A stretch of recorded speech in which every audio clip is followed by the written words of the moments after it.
Call meeting to order at 7 o'clock. We'll start with the pledge. I pledge allegiance to the flag of the United States of America and to the republic for which it stands, one nation, under God, indivisible, with liberty and justice for all.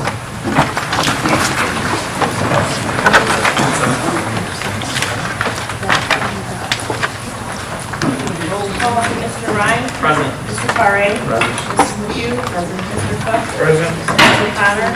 Here. Mrs. Bobbsey? Present. Mrs. Bishop? Here. Okay, adoption or amendment of agenda. We have one amendment. We're going to be moving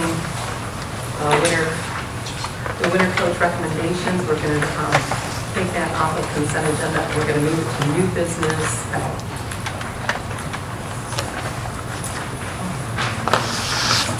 We're going to remove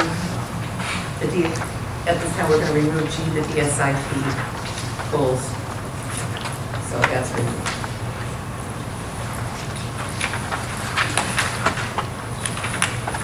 Okay, so I'll make a motion to adopt the agenda as amended. Okay, we have a motion by Mrs. McHugh, supported by Mr. Paré. Any discussion? All those in favor say aye. Aye. Opposed? Motion carried. Okay, we have the consent agenda. All right, under the consent agenda this evening, you are approving the minutes from the special meeting of October 8, 2019 as presented. You're also approving general fund bills in the amount of $287,714.81 and AP payroll checks in the amount of $17,099.82 for a total of $304,814.63 with checks numbered 64463 through 64576. And ACH transfers in the amount of $440,297.61 for a total of $745,112.24 and no checks voided. And additional bills in the amount of $118,897.87 with no checks voided. Under personnel, the hiring of Andy Runnels, the bus mechanic from Thumb Ed Services, Tracy George, the sub bus driver and sub aide, Lauren Ledesma as a sub aide, the resignations of Doug O'Neill, baseball coach, Carrie Wolf, primary daycare provider, and Sherry Uzinski, junior senior high assistant to the principal, and changes in assignment of Cassie Heilig, from secondary to primary daycare provider, Jessica Wyrick from cashier to elementary head cook, Nicole Carvari from elementary head cook to sub-aide, and Natasha Gatewood from sub-aide to elementary cashier.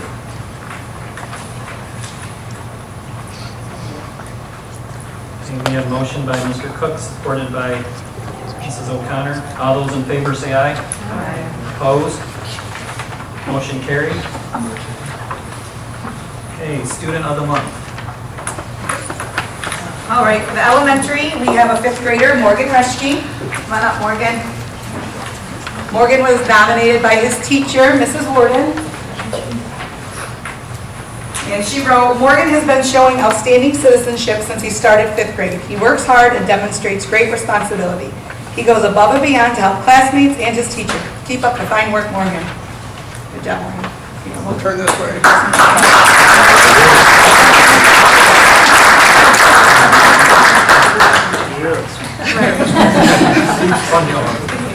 So right in here. Right in here. Right in the middle, buddy. Congratulations. Congratulations.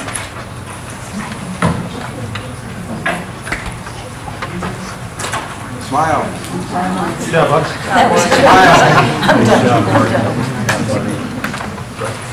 Okay, for the junior high school, we have our student of the month is Dylan Werner.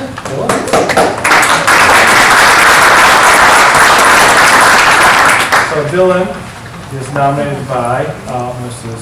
Sanborn. Dylan is on our junior high cross-country team. He serves as captain. He works with quiet dignity and goes beyond what he needs to do to attain excellence. He shows up to practice day after day without complaint. His lightheartedness is contagious to those around him. He's a joy to coach. Mr. Sanborn can depend on Dylan to encourage and rally his teammates before and after our meets. In junior high races, he's the top runner who sets an example for others to follow. And academically, with a strong work ethic, he is amazing. So,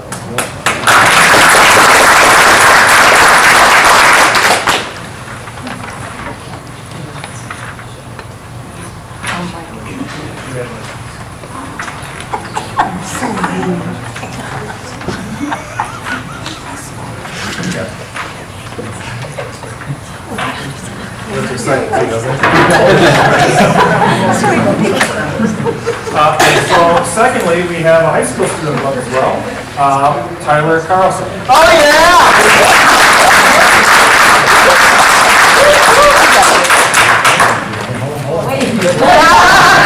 He's steaming. He's ready. He's so fast, he's ready to go. Tyler Carlson, academically, Tyler continues to excel while juggling a rigorous college and sports schedule. He's a pleasure to coach in cross country and track in the spring. Being one of those rare, humble athletes who always notes that he is blessed to have the talent he has. Again, he's nominated by Mrs. Sanborn. This past month, he set a new record. I think he set a record in everything all year, but this past month set a new school record in a very tough 5K course, 16 minutes and 37 seconds. He looks to better that mark in the near future, and that's the kind of person he is. He won't settle for less than giving his best. That characteristic has been his hallmark since Ms. Sanborn started working with him 6 years ago. He recently placed first in the Macomb County Autumn Classic, a race which pitted him exclusively against Division I and II runners from strong schools. So a high school student like Tyler Carlson. So now he's in regional. Make sure you vote for him. Yeah, one regional instead of in. All your little jingles right there, he's up for athlete of the week behind Merrill. Blue Water. Blue Water, yeah, so please, because he was behind like 3 hours ago. So tell everybody your work, tell everybody.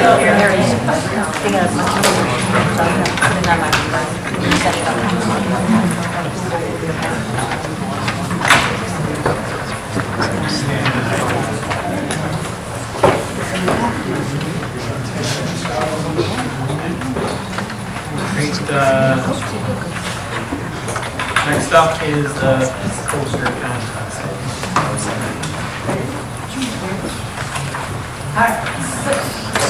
The Lions Club supports, thank you,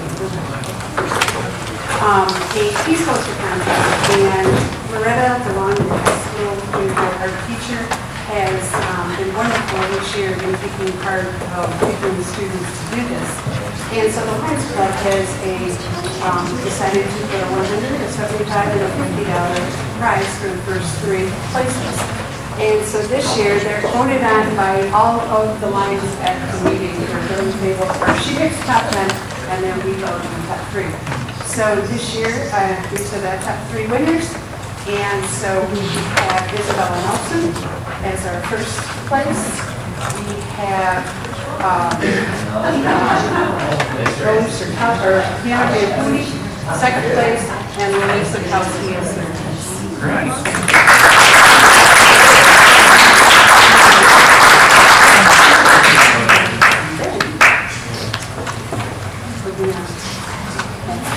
Then we're going to add one more thing. We decided this year to have parties for development.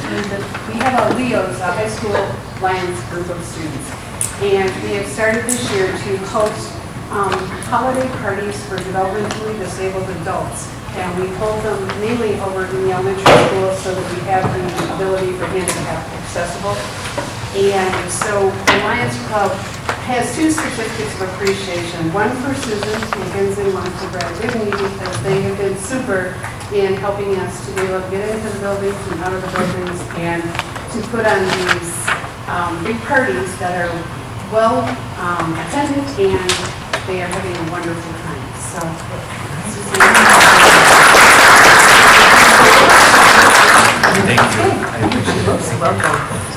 So that's good. Thank you both. Thank you. We appreciate it. And you guys do all the work. Easy for us. You know, the other thing that she didn't mention is the fall conference for the entire district. The Sun District of the Lions Clubs are going to meet over there. We're going to put on presentations and learning centers over there for all the Lions in this area. And that includes Lapeer, Sanilac, Huron, and all of St. Clair. Right here in Memphis. Thank you.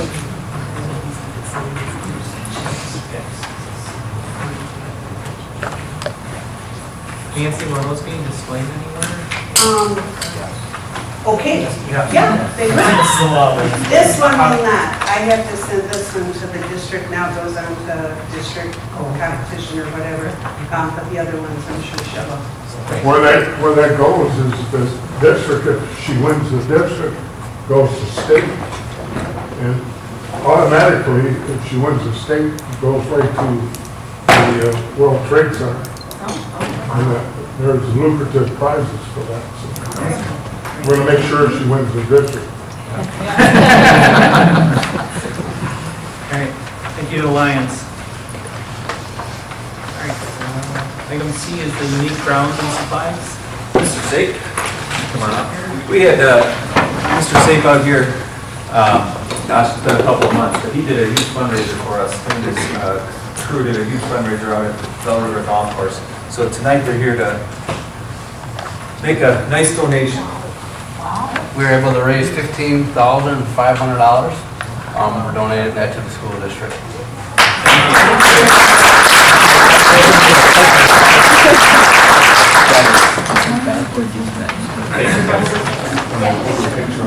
We'll do it over here. Okay. Very nice, thank you.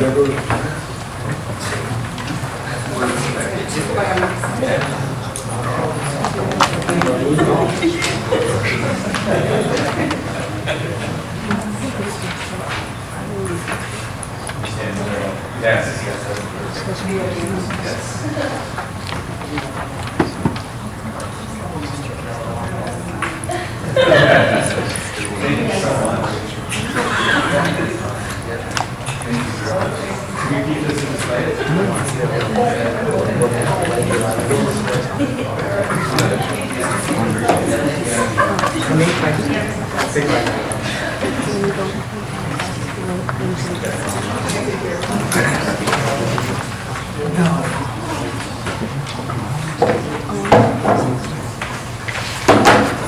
Sorry, that was for the golf outing? Yeah, that was for the golf outing that they planned in the summer.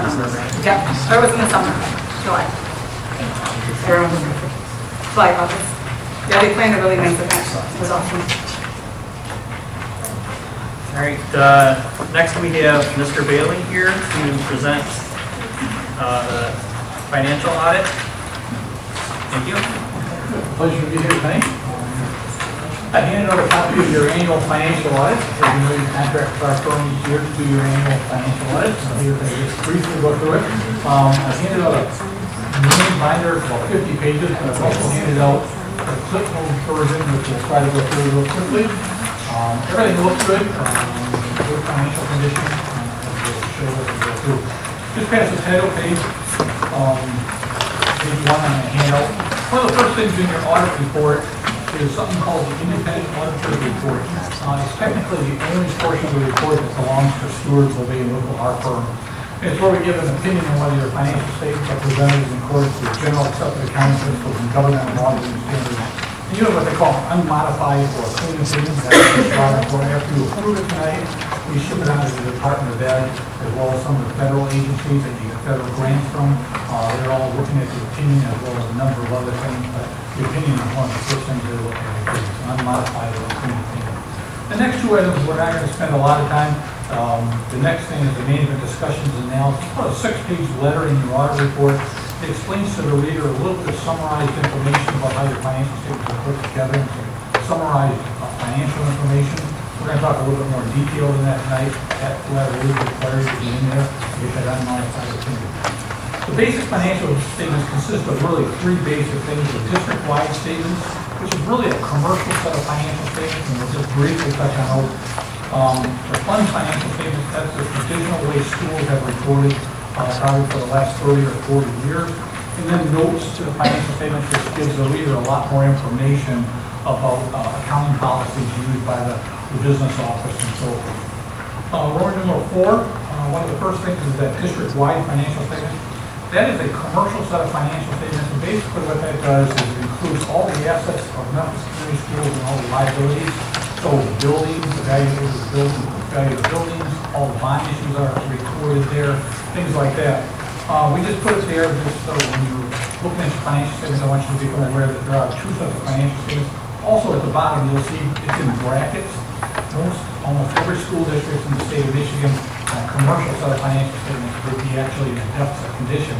And that's because you had a few years ago, you had to book your share of the Memphis program for the pension and post-retirement benefits. And if you look up, about 2/3 down the way, you'll see the pension liability was about $15 million, and the OPEB, your share of the OPEB was about $4 million. So that's why it's in a bracket. The state of Michigan doesn't recognize that when you send in the department of Ed, you're not in the deficit condition. Typical of the school, the way it's recorded today. The next page, page 2, we'll start talking more of the fund-based financial statements, how you adopt your budget and keep your books. The general fund, you'll see balance sheet had assets of $3,088,105, liabilities of $1,471,113, which left a fund balance as of June 30th, 2019 at $1,616,992. And you can see the 2018 number there next page. The next thing is called the statement of revenues, expenses, and changes in fund balance. This year, your general fund took in $8,685,494. You spent $8,837,630. You also brought in what's called no proceeds because you bought capital out of the general fund of $396,903. So for the year ended June 30th, 2019, your general fund was positive $244,760. That's a lot of money, but it's only about 3% of your general fund expenditure. As always, we try to give you graphs, pie graphs. If you turn back to page 4.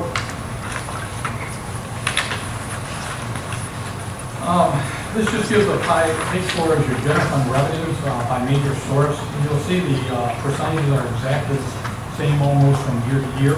The major piece is state revenues is 73% of your general fund dollars from state sources. Last year it was 72. The next largest is local, which is your property taxes primarily, 21%, federal, 4%, The pie graph on page 5 just breaks your expenditures down by major function. And this year is spent about 59% on instruction, followed by the next biggest piece of operation and maintenance. And that's probably the biggest change. One of the things I always caution when you look at pie graphs, when you change one piece of the pie, it affects all the other ones. So this year you did some capital outlay in the operating and maintenance category, so therefore it reduced all the other ones and increased that pie graph that was there, but other than that, Page 6 just gives a line graph of revenues and expenditures each year. You'll see you stay pretty close to each and every year.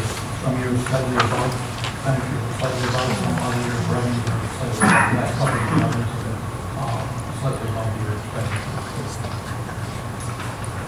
If we go back to page 2, letter C, fund balance. As I said, the total of the fund balance is $1,616,992. There's actually 4 classifications. The non-spendable portion is money that you have on deposit with somebody that you can't spend again. You have to keep it on deposit with them for $18,880. Your committed fund balance is $253, which is primarily what you accrued, I think, for your that's for your accrued vacation sick pay.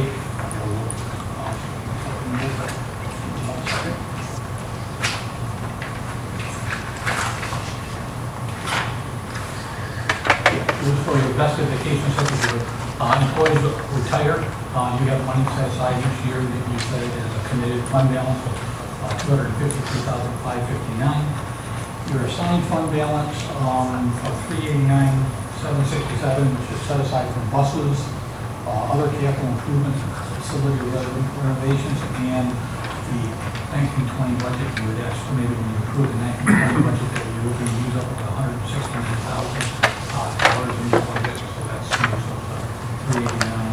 And then that leaves the final category, the remainder of it, is what they call unassigned, $954,666. And you can see all those at number 2 right there below. As a percentage of your general fund expenditures, this year you're setting rate about 18%, somewhere between 10 and 20% is a good category there. I commend you on doing that. It's tough to do. There you can see the last 10 years there.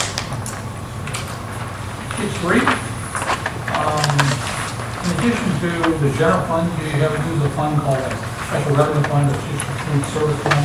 You'll see they took in $314,000, spent $318, so basically used up $2,242 of the fund balance. You have a couple debt service funds where you levy millages just to pay your bond issues. I won't read the numbers. Again, this money is totally restricted just for debt purposes and not used for anything else. Due to the last couple of years, we have a sinking fund. As you know, you approved the sinking fund this year. You're taking $261,923. Your expenditure of $853,659. You brought in no proceeds. You sold a note of $401,000.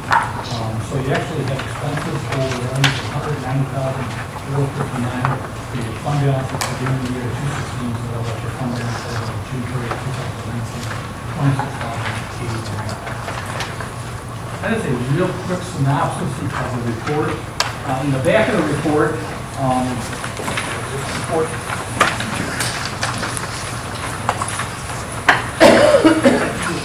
in the back of the report, I kind of just stuck 2 different letters. The first one had a big title on it, it says Independent Auditor's Report on Internal Control. Should be reading the very back. Most of us who do your audit, we spent about a week with your audit, very cooperative with us. We start talking about scheduling probably a couple, 3 months in advance of when we're going to come out with this, quicker than that. But everybody's very cooperative, we appreciate that. Not only do we test the numbers, but we take a look at the processes to make sure all transactions have 2 sets of eyes, more than 1 person handling the transactions. If we become aware of any weaknesses, we're required to report to the board.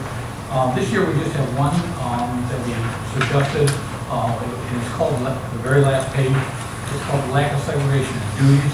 And all that means is 1 person pretty much handles the transaction. It had to do with the latchkey program. We sat down after we do the audit, we go through it page by page with your administration, talk it over. And here we just suggested that somebody else get involved in the process, and my understanding is it's already been started, so that there's another person looking at the building. And it mainly concerned the building, because the same person was getting the attendance sheet, doing the billing, doing the collections, and we just suggested that somebody else get involved with that process. That was the only thing. The second letter is called the audit communication letter. Because these firms aren't required to come to a meeting like this, we appreciate the opportunity. It kind of explains whether we had any difficulties during the audit. I've already stated that there were no difficulties. And it goes through some of the processes. They're nothing unusual. And also when we meet with administration, we talk about anything else, we stick it on the back here with just a couple items. One is always about the due receipt for athletics, because of your size, it's not practical for you to do anything there. And then just having journal entries approved by somebody other than the preparer and having support for one. Again, we went through that with the administration. Quick question? Yes, sir. When you say because of our size, there's nothing we can do about it, what do you mean? I didn't really mean to say it that way. Basically what happens is some districts will actually sell tickets, in a separate area, and then have pre-numbered tickets, and then have somebody collect the tickets as they go through, and then you have a sequence of checks to make sure all the money's coming in. In my belief, my understanding, 20 years ago they tried that, it worked very well. Again, that's the best, better control if you can do that. Okay, understood.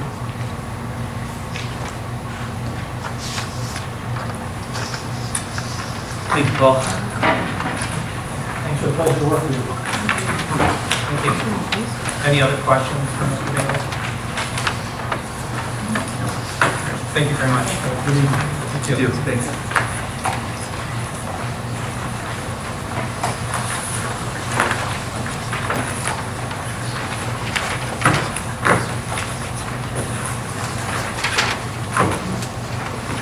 Next, we have Michigan Principals Week.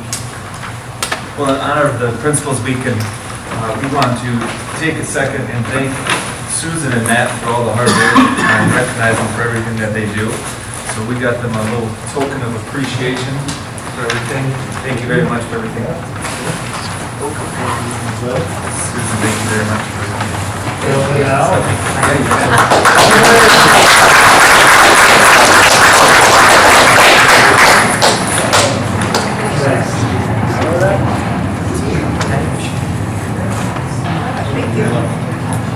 Yeah, we have one for Mr. Corbett.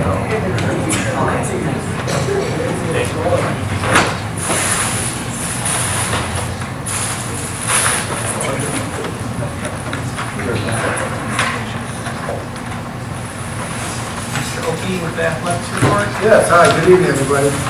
I think a pretty exciting report. End of the fall season, just, you know, for the most part, it's just about over, except for the accolades. Obviously, we heard about cross-country earlier, we're excited about that.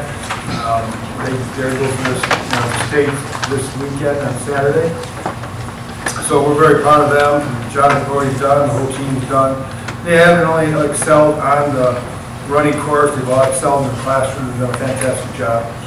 I think team-wise, we're one of the highest GPAs that we had. So we're very proud of them for that.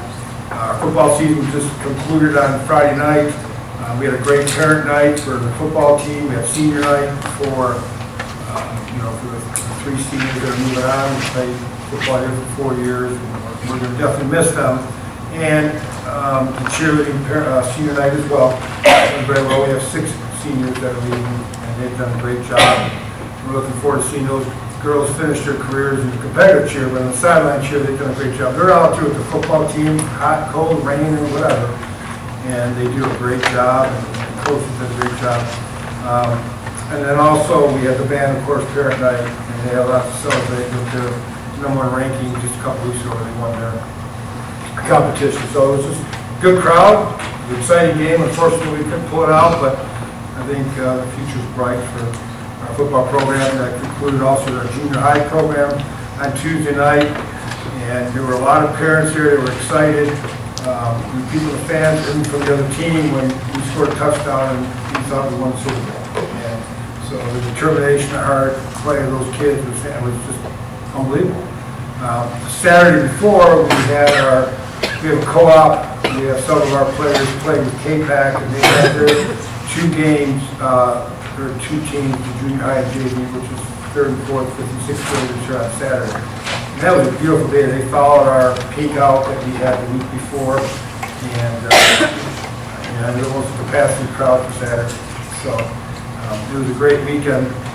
Last weekend, then we concluded. I got to give my hats off to you, Susan. She did a great job. I mean, the hardest thing she had going against her is 2 things, really. One, you have soccer going on Saturdays, and they were able to get 50 kids, 72 kids. 72 kids out there. They had a great night that Saturday under the lights. I thought it was great. And we tried to get the football team to help. We could help a little bit, but at the end of the day, she did it all with the parents. So congratulations. The football team, they're out there playing it, getting home at Harvard Beach at 11:30 at night and licking their wounds a little bit. And they had, 8 o'clock in the morning, so it was tough for them to make it, but we did it all. So congratulations. I can tell you a lot of parents came up to me, Susan, and really complimented you. Thank you very much. She did it all. So My husband did a lot. he didn't say anybody. But yeah, they did, and I got a chance to see a little bit of it. So, hey, very great. Our volleyball season concludes tomorrow night and senior night. JV at 6 o'clock, and then varsity plays after that. And then varsity finishes next week. Well, we hope they don't finish. We'll play district semifinal next Wednesday at K-Pac. It is on the schedule at 7 o'clock, so we drew a bye for the first game. And then, of course, cross-country, junior high, and JV. are concluding as well. So between the cheerleading like that, they're all done. We're already on to winter sports. And, but we have some successes as well. Eligibility-wise, I thought we had a great year. You see I have them listed all down here. Yes, that is a typo. Junior high cheer, it'd be great to have 122 of them, but it's only 12. I must have had a fast finger there, but it's 11 out of 12. So you'll see our, you know, I'm going to be honest, Mary Beth sends it out. Our teachers do an unbelievable job. They get it back to us in a day or two. Mr. Kraft, Mr. Corbett, they talk to the kids. You know, we're sending out emails, we're making phone calls, the coaches are following it. So we had a couple more than we had hoped and that we've had previously. Unfortunately, couldn't finish the season, but I'll tell you, our GPA was up higher, and I think we're going to be very surprised at how many kids actually get the Scholar Athlete Award at our November 13th fall season sports banquet. So, yeah, we're very excited about that. And again, with cross country just finishing up on Saturday in the States and volleyball next week, hopefully, you know, bring home another district championship. Our soccer team, as you know, won a district championship. Just missed out on the league championship, which would have been 3 in a row. And I know Mr. Kraft, you got a compliment at New Haven, and our administrative staff, whole administrative staff, a lot of parents were excited. Mr. Corbett was there, Mr. Kraft. We had a great crowd. We went to New Haven, beat them 3-0, and our crowd was phenomenal. They really were. And we got compliments from referees about our crowd, about our players. And then they went up. Appreciate Mr. Gubby allowed us to go. We took we weren't able to take a bus, but we were able to practice Friday on an artificial turf field in Chesterfield to get ready. And unfortunately, they just met a team that was a little faster that night. So we lost in the region. But our soccer team really had a great season, playing top-notch Class B schools. And they had a really successful year, so that's compliments to Mr. Rohde. With that being said, we finished the fall season with we had our 3rd alumni football game. If you wanted to rain, book an alumni game on it, because we only play in the pouring rain. We had 31 guys out there. We just received pictures on it. We'll be sending that out. We also received, thank you to Eric Snyder and Channel 6. They do a fantastic job. They've been sending us the feeds of what they do. We send them out to everybody. Hope you get a chance to see them. And parent, we got covered, stuff like that. So there's a lot of people in this community really supporting backing us. A lot of it's because of what, I think we're all doing. So total compliment all the way down. The winter season, it has already started on its way. I think I've emailed all of you. I'm just more or less emailing the schedules because they change as fast as I send them out. I will send you out some hard copies though, and please just keep it these. And but the best way is on email. I've learned because we're changing them almost daily, unfortunately. And with the winter season approaching, you know how that can be. We had our first parent meeting tonight with girls basketball in 7th grade. Got a turnout there. We got the 8th grade one coming on tomorrow. And high school girls basketball starts on the 11th, boys on the 12th. Wrestling, junior high just started on the 23rd. They start on the 11th. And then competitive cheer starts as well. You'll see we have a pretty full schedule. We got a lot more wrestling meets at home this year with the league meet. So it should be a really fun-filled, exciting, winter season. Regarding, I actually, to be honest with you, it was just by luck, but I think the last time we talked, Mr. Gubby said he was looking to, we're going to try to find, there was all the situation back there in the baseball, softball field, and I had asked one of our, several people that were farmers around to come take a look. Most of the farmers that came and took a look and said their equipment was so big they'd probably do more damage than what we already have with the draining system. So what I did is I contacted Jeff Christie. I know you met him a few times. Jeff, so you know, came last year and dug out our track pit. Him and his son came out on a day that nobody else could be there. It was unfortunately that he could do it. And he dug that whole thing out, filled it with sand and everything that, so our track team has a track pit, long jump pit. He came and took a look at it, and this is a rough draft quote that he sent me after him and I went out and looked at it. We walked it off. He said he thought there was he felt 200-foot runs, one off the main part, which is between the baseball diamond It goes behind the concession stand. The second one is behind the softball, left center field, behind, to the side, to the south of the concession stand. To do 2 runs on that, with a 4-inch pipe, 8 inches deep, service drain every 50 feet, so you actually have a service drain. And he recommended we probably would want to go 3 of them over by that walkway. And we could even go, if we felt like it needed to, go underneath the bleachers. But for every 100 feet, to do 2 of them, you're looking at $1,200. And that's with drainage. If you wanted to, that's with our, using our backfill, our dirt. That would take us all the way back to, I don't know what you call it back there, Ravine, I guess. I don't know what you call it. Okay, thank you. And then the other ones, if you sand backfill it at $500 a piece, if you pea-stone it, $800.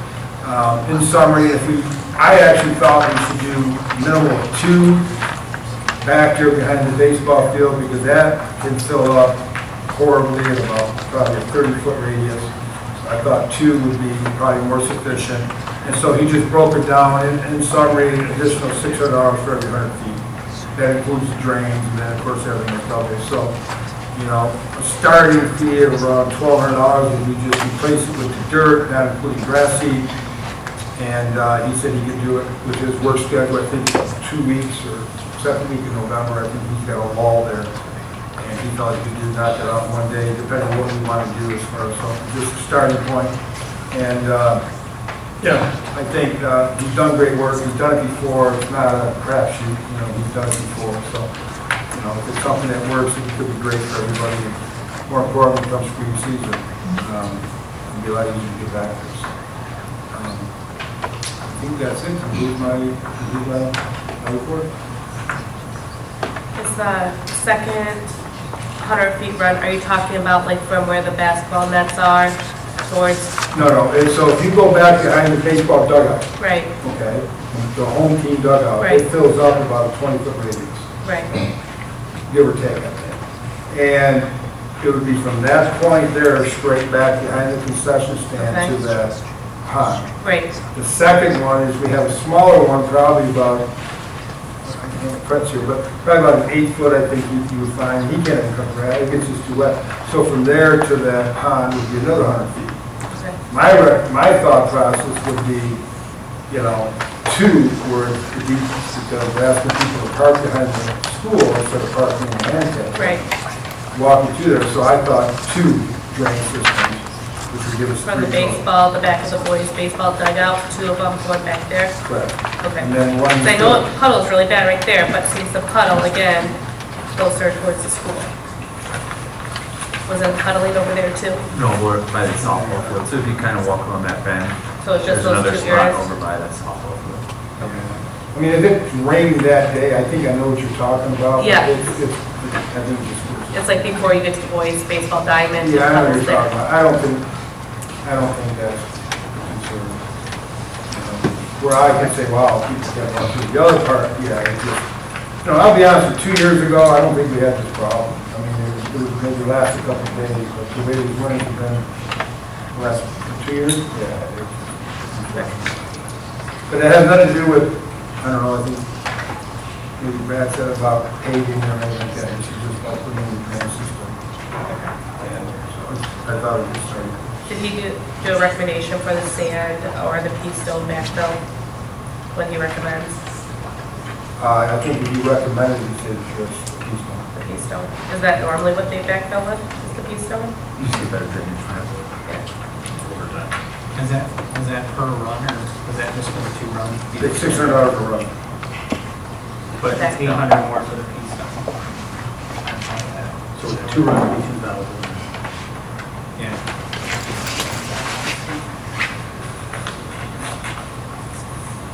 I'm saying two 100-footers is 1,200. If you want pea stone, it's another 800 bucks. Correct. If you wanted pea stone and the 200 feet, it's 2,000 bucks.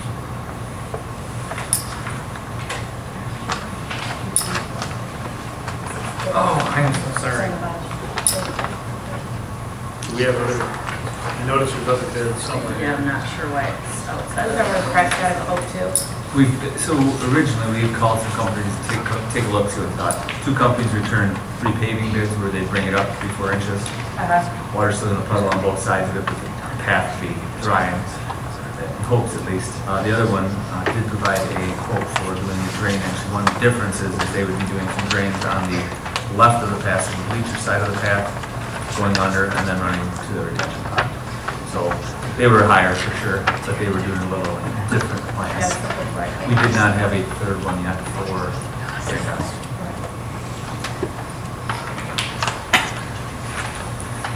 We don't have anything on the agenda?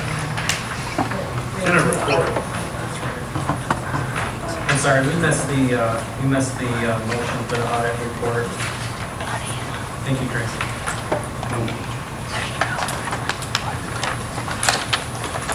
I'm going to go back and I'll make a motion to approve the audit report for 2018, 2019 as presented by Paul Bailey.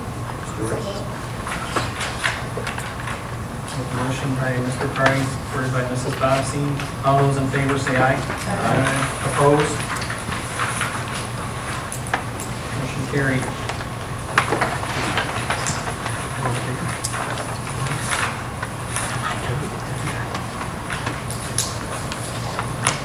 To principals.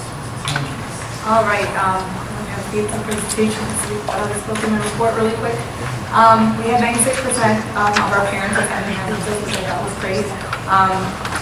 The 13 families that weren't able to attend, the teachers that are following up with phone conferences, all the teachers did a really nice job with those. We met as a student assistance team last week on Friday. We met on 29 students, and we'll continue to watch and monitor them and continue to interview with those students.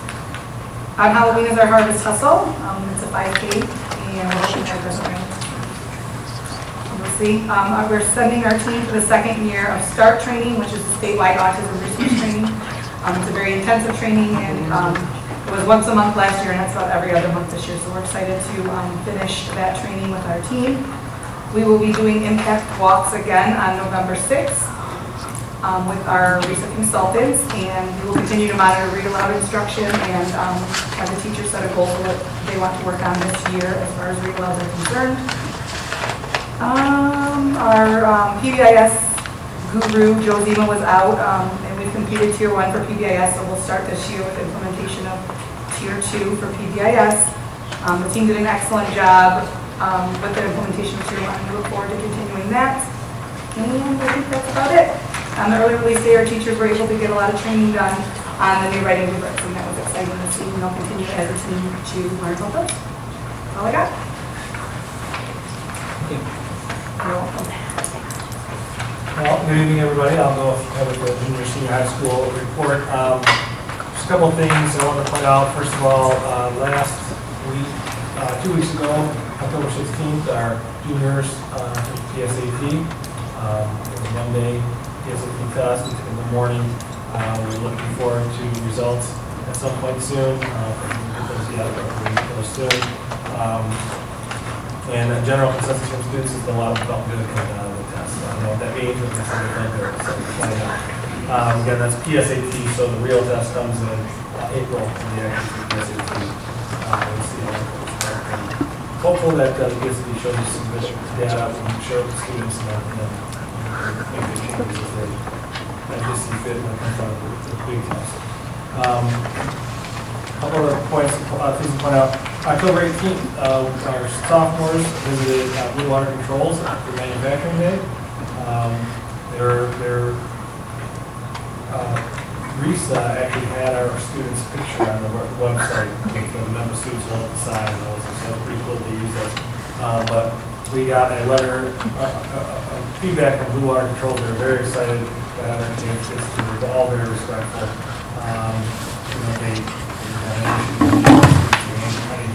Paying attention and kind of getting into what they were doing. And I sent some pictures out there on Facebook this year, so we're going to go back and check some of those out. It was really pretty cool watching them interact with robots and then into just hands-on tools. It's pretty cool to see them interact. So that was on October 18th. It was very fun, funny event. That's our year to do. Susan mentioned walkthroughs. We did our first round of walkthroughs here 2 weeks ago, and then we had our teacher meetings, which we completed last week. Next plan, probationary teacher observations in November, second round of walk in December, and we'll go to the mid-year appointment week speech, so everybody will kind of go over what's going on in the classroom. We have a senior student who is going to increase work for us as part of his Eagle Scout Guide. He is going to assemble 4 benches for us. I was able to purchase some bench ends, classic bench ends that I kind of saw them as I made up there, kind of a good idea, so it pulls up. I reached out to Quality Lumber Richmond, and they donated one wood for it. And then the student is going to put them all together. He's going to not only do that, but he's going to paint them. He's going to read our garden, cover our garden boxes, and then place the benches outside our garden area for next spring. So very excited about that, to have someone to do that. He's excited to help out. Also, actually, the benches were sponsored by National Honor Society, Junior Honor Society, Student Council, and the Junior High Student Council. So they each purchased a bench ends, and then they have the gold lanes on top of that. Student Council there, so kind of remember. So it's kind of exciting for us. Another thing is, if you get a chance, I probably can't show you tonight, maybe later, but out here down the hallway, first door on the left, past the bathrooms, the liaison office. Mrs. Phillips in her Genius Hour class, there's a couple students there that had a grand vision for a school store. Mr. Goodby and I talked about different areas for them to set up. They wanted to do it in here, they weren't sure where. We found that room and thought it'd be a great space.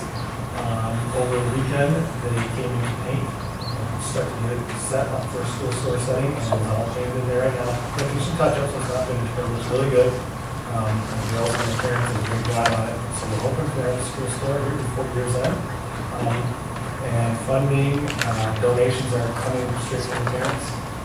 So there's not a lot of our money going into that. It's just the parents wanting to help out and do that. So we're donating the shelving, some of the display features we have there, as well as even the goods when students. We decided we want to do selling shirts or pencils, notebooks, those things like that. Some candy, snacks, and all those things. We'll start, and then from there, they'll kind of use the revenue to keep it.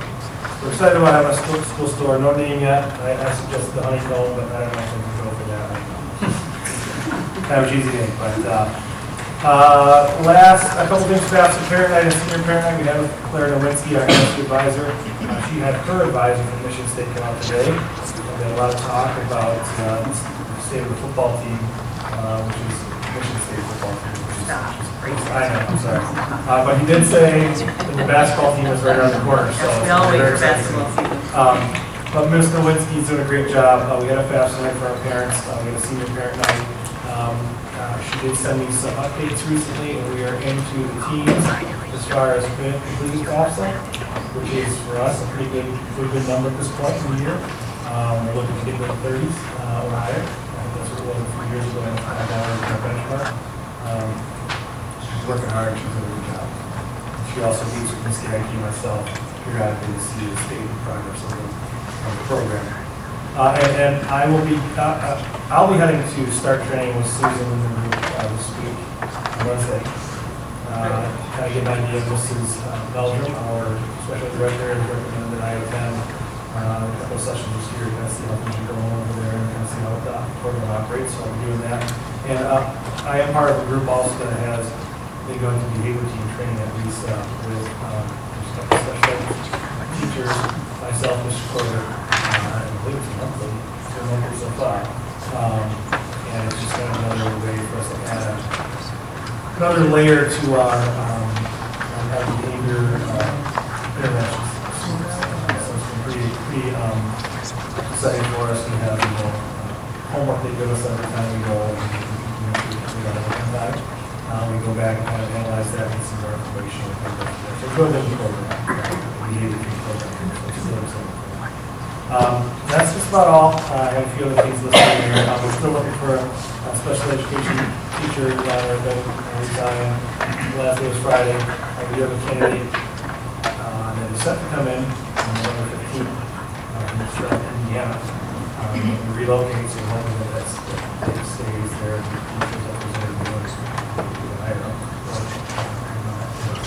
But we are still looking for candidates. I'm always in contact with Ms. Highlight to try to, make sure we got it out there, how we revert the posting, what we put out there, just to kind of get some more information, more hits on it. So we're still trying to work on that position. Other than that, that's what I got. Thank you for that. Thank you. Mr. President. So I saw in your report, you didn't bring it up, but it was in your written report on student count. Oh, yeah. And I think it's important, the way I read the student count, and we've had this since the last meeting, but I kind of look at it this way. We've got 4 big classes. We've got the class that just graduated, and 3 more big classes, and then we start to tail off a bit in numbers. So kind of like the Olympics, they throw out the 12th grade that graduated last year because you didn't want to hold them back. And in the kindergarten from this year, it's great if they all stay, but we really don't know yet. So if you look at students that were here last year that made the choice to come back or not, the high school actually has a net gain of 5. Most of them in 9th grade and in 6th grade. 9, plus 9 in those 2 grades, and then there's a couple that are negative and a couple that are one-off or even. So I think it's important to point that out, although it looks like a loss of students. We've got a big grade that graduated. The net result is a +5, 6 through 12. So yeah, I think we seem to be adding students every week. It seems almost. Last week we had students. So those numbers maybe I think we made these 493 now. So I feel like we did retain as many students as we did this year. It was kind of one of our goals is to do that. We just try to keep the good stuff out there so we can get students. To be +5 parents and parents. I met with we talked about this last time I was here. I met with a parent whose daughter left over summer, came back. She didn't come back. I don't know if I did, but we convinced them to come back. So they came back, and I believe she brought her brother with her as well. So we were able to pull 2 back, and we probably lost. Good. Thank you.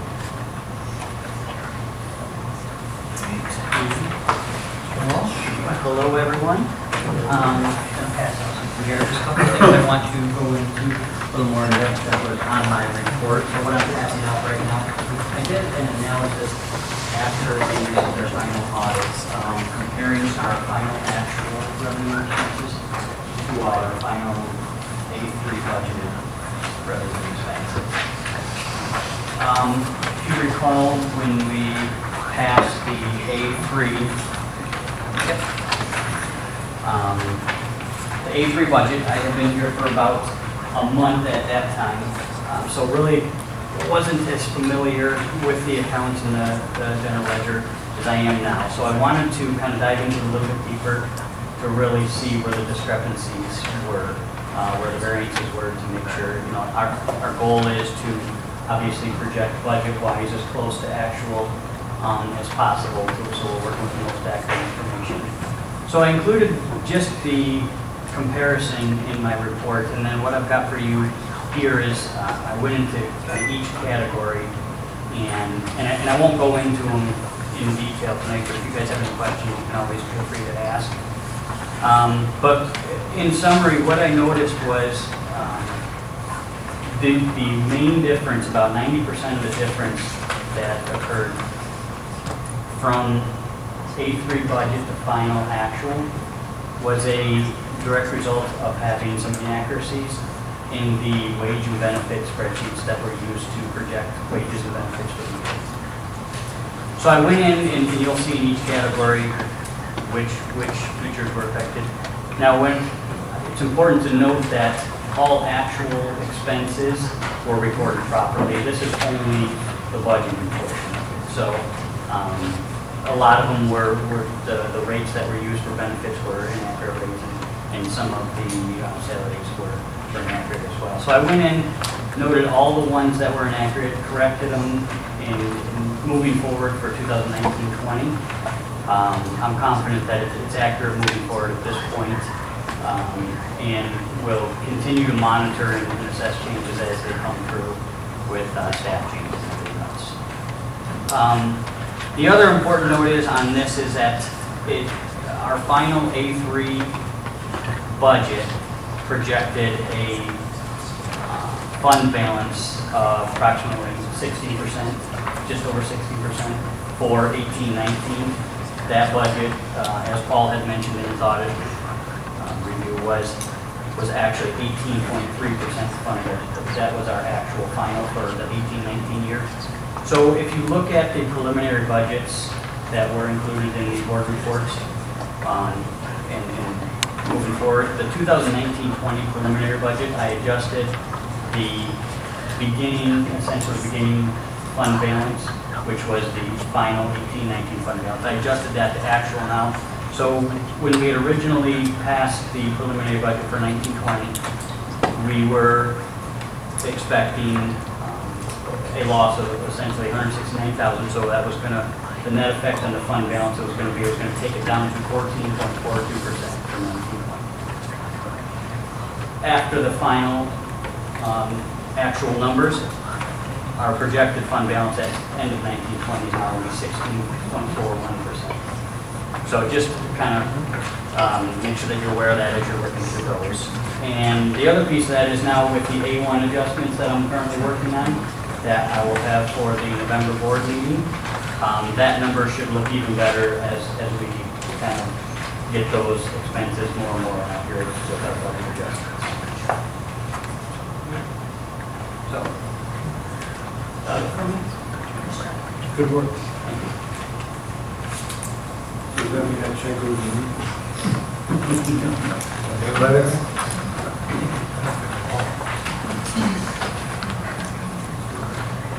Yeah, thanks, Mr. Walsh, for that detail. It's good to see where we can get closer to hitting that number.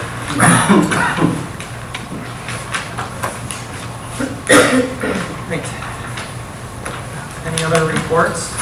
Just make sure you read through, Brian added some stuff and so did Mr. Kujat. They did put some reports in there, some information, so that you get time. My reports each week or each month are a summary of all my Friday finals, so you guys are seeing mine as time goes by. So you got a final, or a Friday final 3 days ago, so obviously there's kind of a lot of things going on.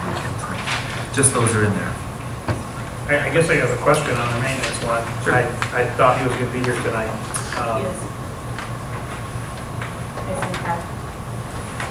He's here. Okay.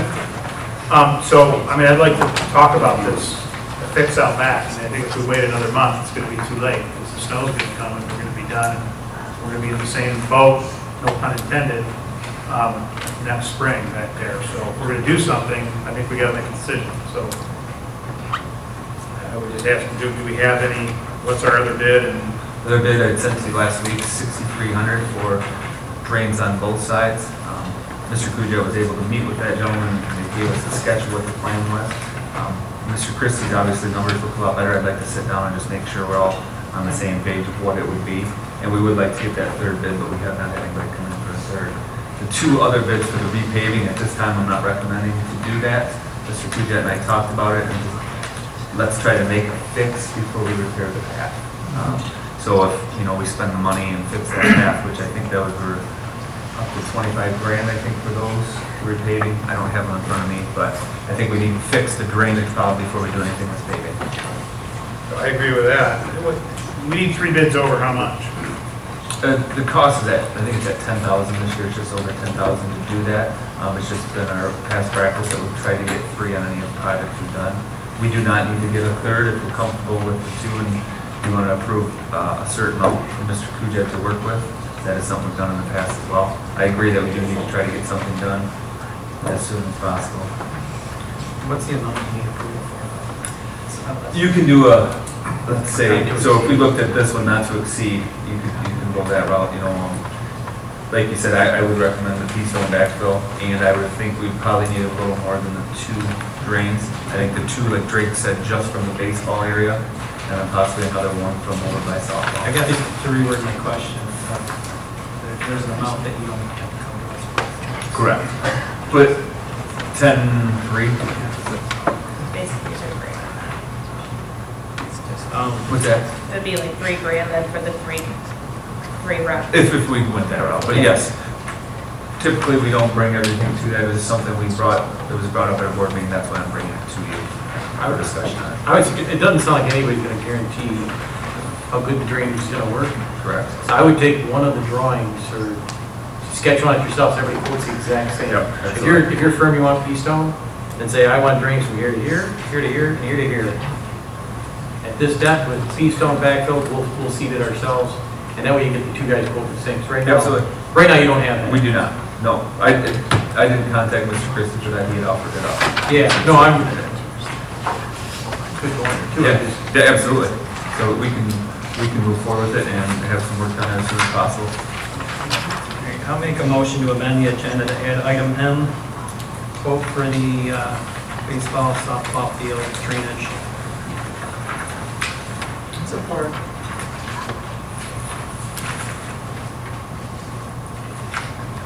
We have motion to support. Any further discussion? Amend the agenda.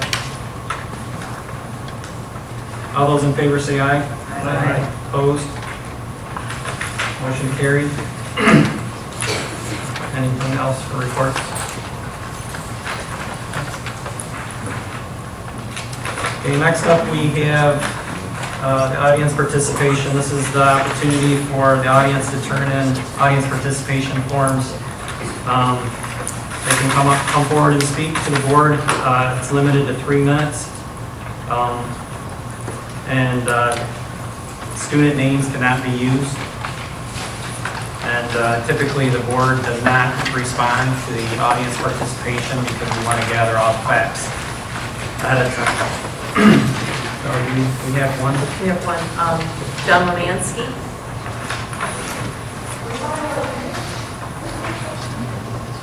Everyone. Evening.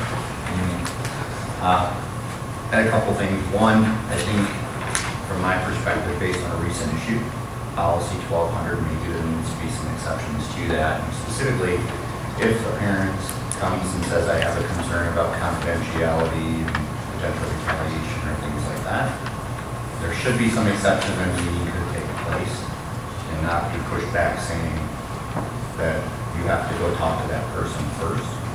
Because if the parents got to that point, there's obviously some strong concerns. And so I don't know that you guys could consider that a future meeting or not, but perhaps some feedback from my perspective based on a recent issue that would be, I guess, less frustrating to parents. And then another one, I don't know if you guys could put something in place or whatnot, but when there are meetings and there are discussions on things that are going to take place and actions to take place, that there's a way to ensure that that happens, or you follow up in the interest of time and confidentiality, you would have some of this information. Because it's frustrating on a parent side to have to go back and do the police and do the follow-up and then push back, figure out what's going on. And then almost a month comes by and a meeting request takes place after things are already passed and he's not going to do anything anyway, so it's pointless, honestly. So I don't know if there's something process-wise that we put in place to ensure that at the end of the meeting, there's clear kind of what we do with some of our IEP stuff, right? Clear, these are the steps that we're going to take, and then get some agreement and time frames and things like that. Because from my perspective, recently it's frustrating. I know I've talked to other people in the community over the years. That's been a frustration point. Memphis has lost students as a result, and we're pretty upset about some things ourselves to the point where we've seriously started having conversations about being our full too. So this is what it is. But if there's a way to put something in place for the future to ensure that things do get documented, these are things that are going to be done, and these are the time frames that's going to take place, etc. I think that would be a great benefit because then there's no misunderstandings or anything like that as a result. So that's all. I know we don't need to talk about it. I don't want to talk about it. That's just some feedback I guess I wanted to share tonight. So thanks for your time. Thank you. Thank you.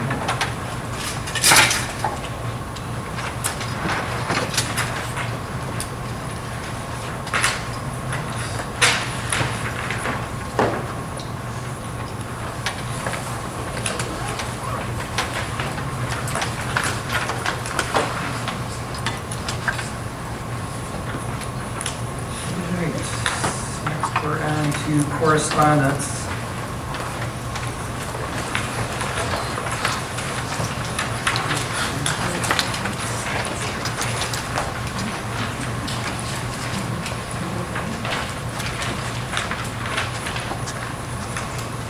We have the Trim School notes first. There's some information on there regarding student count and following policy to make sure that, you do get penalized if you don't follow the procedures for that. Some immunization reporting guidance, some information on students with disabilities. There was a summer tax in there, of course, which we've already taken care of.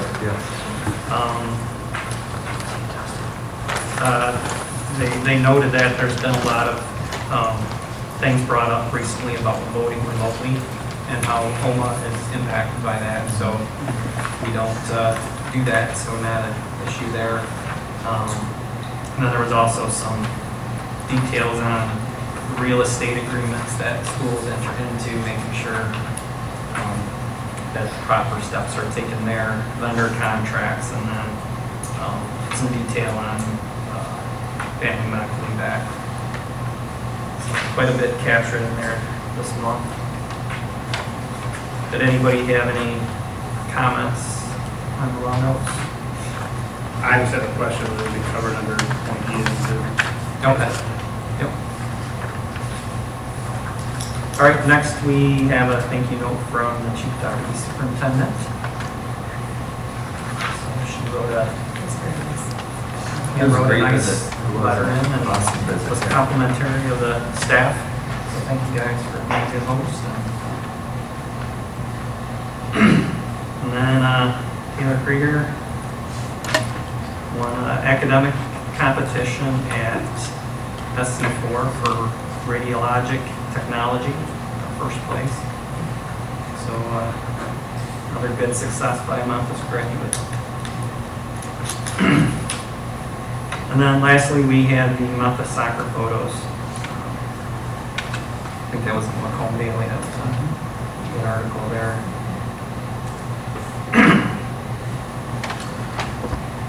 Any comments? Any other comments on correspondence?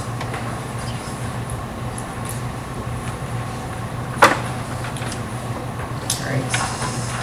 If we have anything for old business. So we will move on to new business. First up, we have NOLA Policy 2410, first reading revision.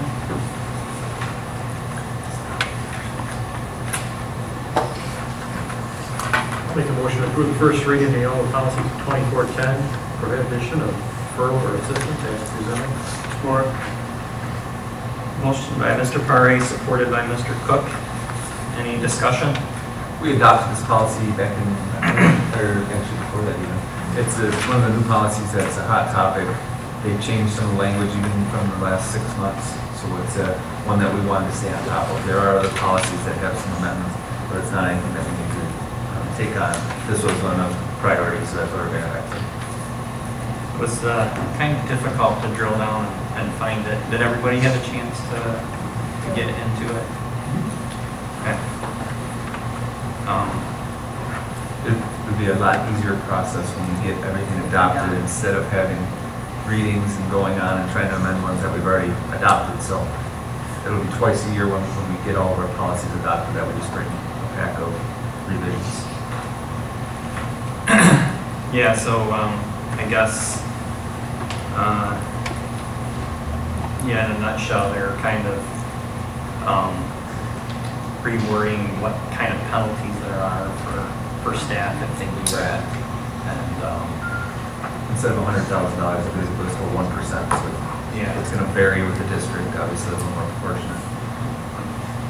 So it is tough to find it down through the board policies, but Special advice. yes, yeah, I think I go down to the bottom. Any further discussion there?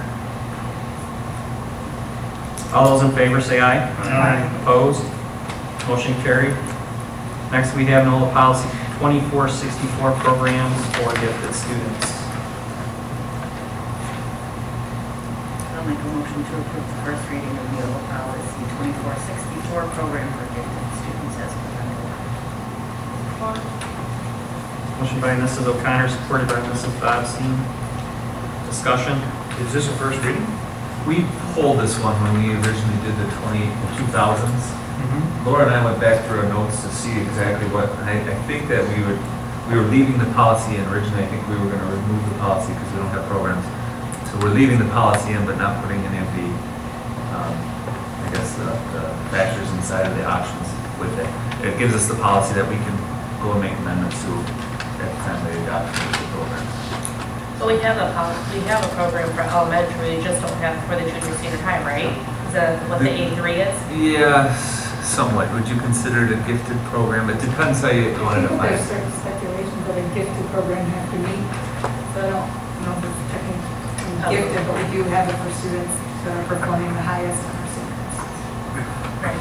So I asked this to be removed at the last meeting because it mentions, in accordance with the philosophy of the Board of Education to develop the special abilities of each student, the board requires an appropriate instructional program to be conducted to meet the needs of gifted students. And then we've struck out, gifted students shall be considered those who, through valid assessment, show one or more of these following abilities. And I guess my question was, why would we not have any criteria? Whether we do or we don't right now, for me, that point is moot. If we're going to define this, unless we're striking the whole thing, I'm not comfortable without some criteria. Otherwise, you're gifted, you're gifted, you're gifted, you're gifted. Well, what does that mean? There's got to be a criteria to it. And they've given us guidelines for criteria, A through C and A through F, but we've struck them all out. I guess that's. I don't understand why we would do that from a board perspective.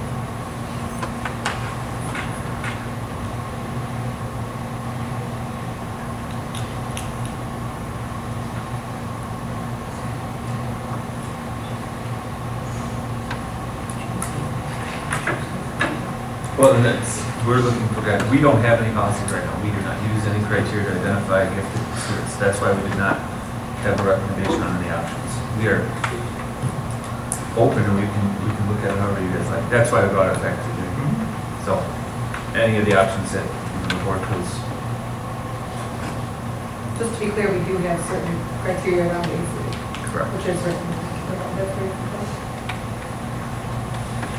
That's fine. For me, it says shows one or more of the following abilities. Why don't we just open this up as written by the folks that wrote the Neola policy? There isn't anything on here that I'd be against.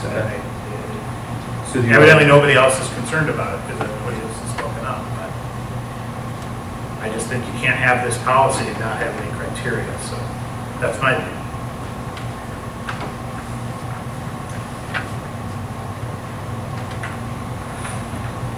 So you'd like to add the free A through C in the first part? I'd add it all. And add it all A through F. So in the second part, that would be adding all of those for that program if we institute the program. Okay? So we'll make those amendments?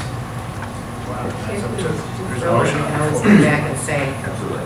you know, it's kind of one of those things, we did. Your issue though that you had certain criteria in it, and Well, it's vague, was that your issue last meeting though? I want some criteria. Right now, we have none if we adopt this. So I think Did you want more specific, or did you like those? I don't think it has to be horribly specific, but I think at least if we have these criteria, if we choose to do something like this, there's something to measure against. It's not, I don't know that I want to put a test score in here. I think that gets a little too granular, but if we were to have a program or a program fit into this definition, I would, A is specific academic ability superior to that of children of the same age or grade level. I would leave it up to all of the ways of measuring that we have within the school to determine how that might flush out. But if I think if you get too specific, then it gets a little crazy. Right. But I think you've got to have something to go by if you're going to call it that. Thank you.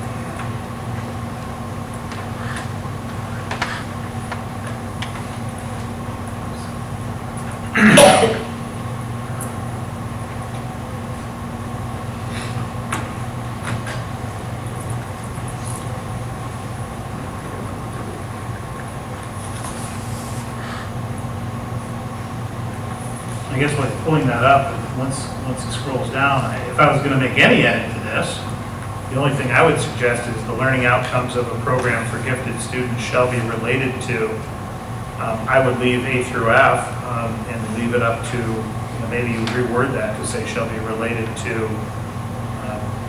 one or more of these outcomes. So it doesn't have to be, you're not trying to satisfy 6 things would be rather difficult. Just like above it has one or more in it, right? Yeah, it has one or more. Yeah, I agree You with could have that. 1, you could have 2. Yeah, yeah. 6 is probably a bit much. We don't have gifted programs for gifted students currently. So if we put this policy as worded, would it say you're required to have them? And not this criteria. That's the way I read the first. I think that's why we don't have it. We don't have them, and we don't have a criteria defined, and we put that on there because it's not.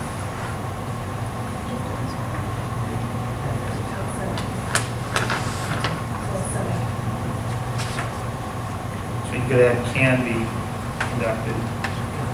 Requires. You could say requires that appropriate instructional materials can be conducted, or take requires out.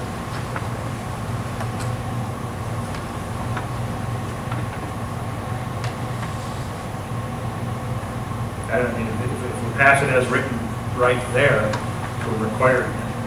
Yeah.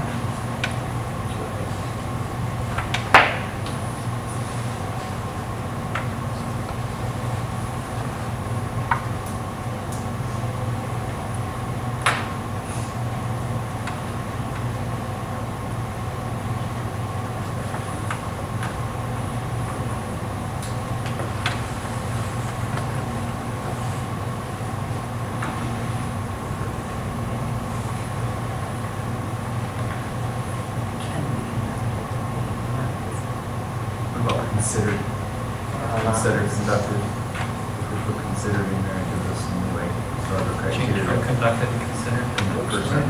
And then leave all 3 options and then 1 or more of the 6 options.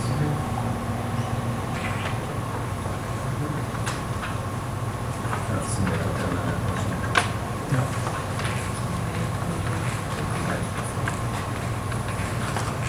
So we're looking at changing from conducted to considered in the first statement, and And 1 or more. then 1 or more to the second. The learning outcomes. Yeah.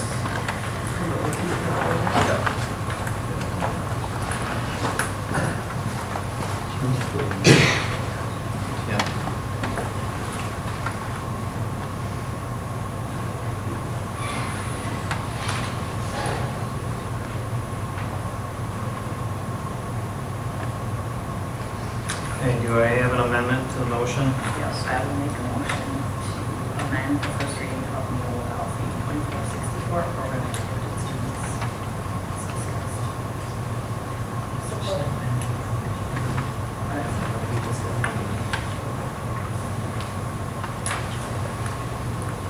So we have a motion by Mrs. O'Connor, supported by Mrs. Bodstein, to approve the first reading as amended. Any further discussion? Just curious, on the elementary, you have a criteria right now albeit not gifted yet. I just think there's some parameters around gifted attendance that I haven't Yeah. looked into. Have you ran into any roadblocks with people saying, hey, my kid qualifies, should be in these programs, or? Yes. what's- And then we refer back to the requirements. If I can share. Would I think that would be nice? If not, When do you do your 15 or your timeline for all that? We do it at the start of the school year. So once we get, it depends when we get them step results. Really, the state kind of has that power in there. We usually tend to get those late August.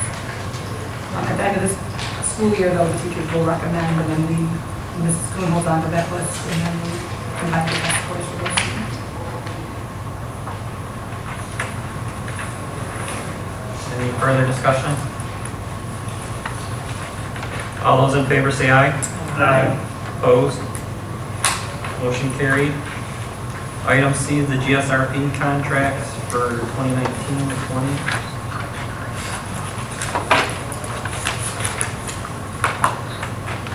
I'll make a motion to approve the GSR contract for 2019 as presented. Motion by Mrs. O'Connor, supported by Mr. Cook. Any discussion? We were holding off on these contracts, hoping that the state would increase the GSRP funding. Didn't happen, so we brought those. And the snow days are in this one, 1-4, right?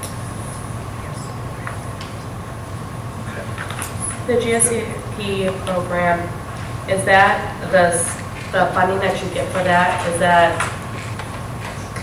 kind of the same, like how does that work, the funding that you get from the state? How does it decide how much funding you get? It's kind of the same way that student. Student count type deal? It is, so it's based on the number of seats that we hold, and then the state tells us per seat how much they're gonna pay. So they can increase or decrease the GSRP funding. It is not a completely funding or self-funded program. We do have some expenses that we incur with the staff and supplies, but we try to only do increases when we get increased funding. Right. I know their fundings, their pays obviously coming from the program. Is their salary comparable to our districts?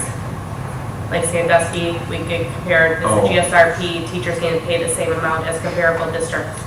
I don't know that off the top of my head, because that is kind of, you can negotiate that however you like within each district. Obviously, that funding amount, we have, say, 300,000 for. Right. If we want to spend it all on salaries, we can, but right. then you have all the other expenses. Right. I don't know what as far as the other schools. Okay. I can look in that way. You okay?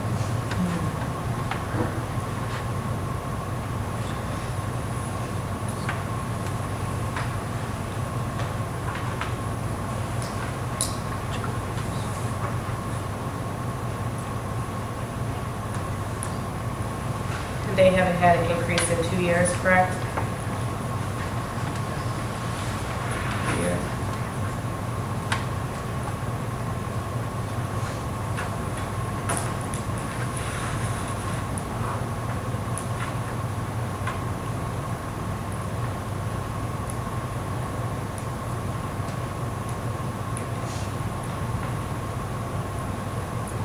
Any further discussion?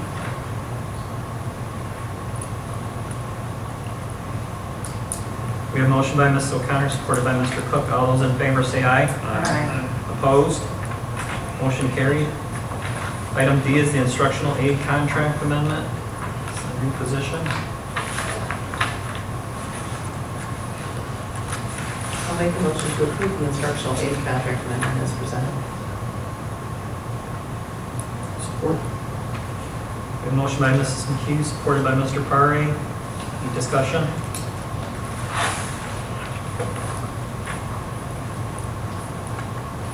So the rate of pay in .21 is based on the funding sources, state and federal grant allocation. That's all that's based on. For the aid, Yes. follows there, we have a aid contract that we follow. Instructions, yes. Okay.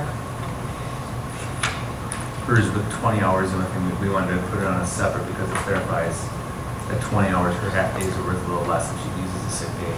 Same thing with a full day, the rate of pay is less. or not the rate, the amount of hours.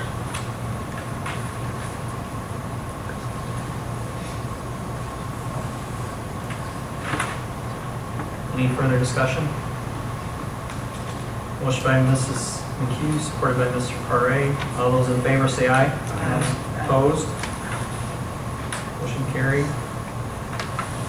Item E is the Michigan GeoSearch drilling lease.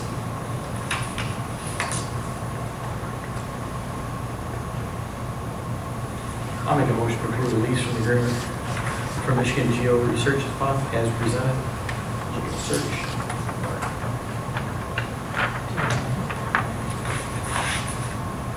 We have a motion by Mr. Paré, supported by Mrs. O'Connor. Discussion. Do we want to approve it yet, or should we have it looked at? We can definitely send it out on, Dave and I had talked possibly who could do it. I don't think Dean Sturridge is somebody that We have to have somebody that's familiar with. So we would end up sending it to Troon. So there's going to be a cost associated with it because this is above what the retainer covers.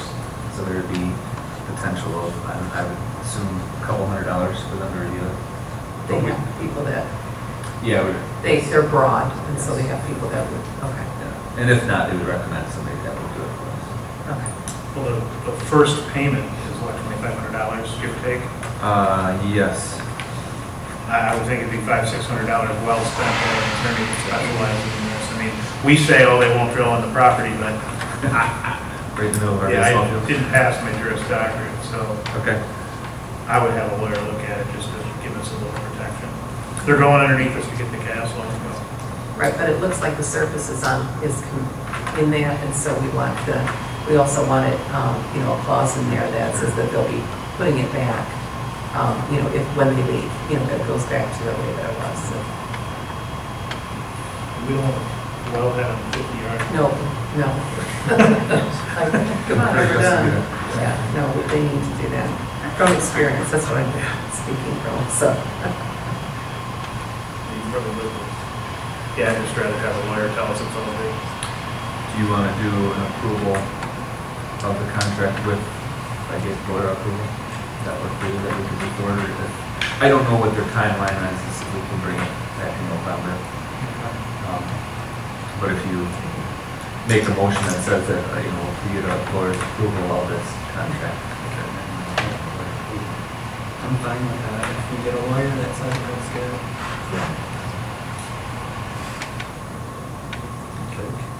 Amend my motion to approve the lease agreement from Michigan GeoSearch following a formal review from the attorney. She put on the retainer. Support. Amended motion by Mr. Paré, supported by Mrs. O'Connor. Any further discussion? All those in favor say aye. Aye. Opposed? Motion carried. Item F is a request for leave of absence for Dawn Urban.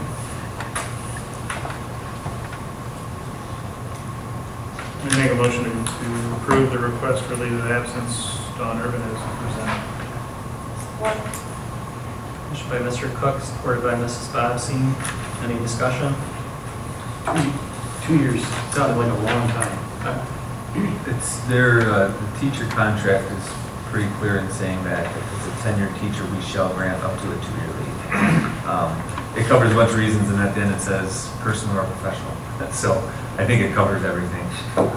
She's found a position with another district that has a better pay, but wanted that security if it didn't work out, that she could return. Of course, if there's an open position. If I believe she can come back in both somebody. Okay. Oh, she can. So Up to 2 years. up to 2 years. So we have granted it several times now. Recent past.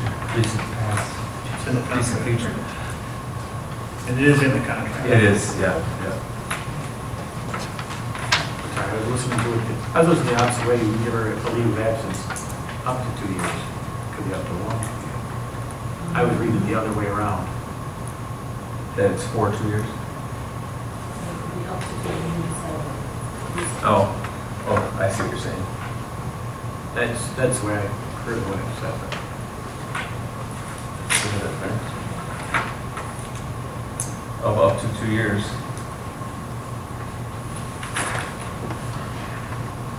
So you're saying, you're right, it's not, leave of absence shall be granted, up to 2 years shall be granted. So She's you- requesting the full 2 years. Okay. And we're approving that. And you could reduce it, just because the way you're interpreting that. yes. No, actually, I think it's, I think I heard wrong the first time. Okay. I'm thinking of the real. Any further discussion? All those in favor say aye. Aye. Opposed? Motion carried.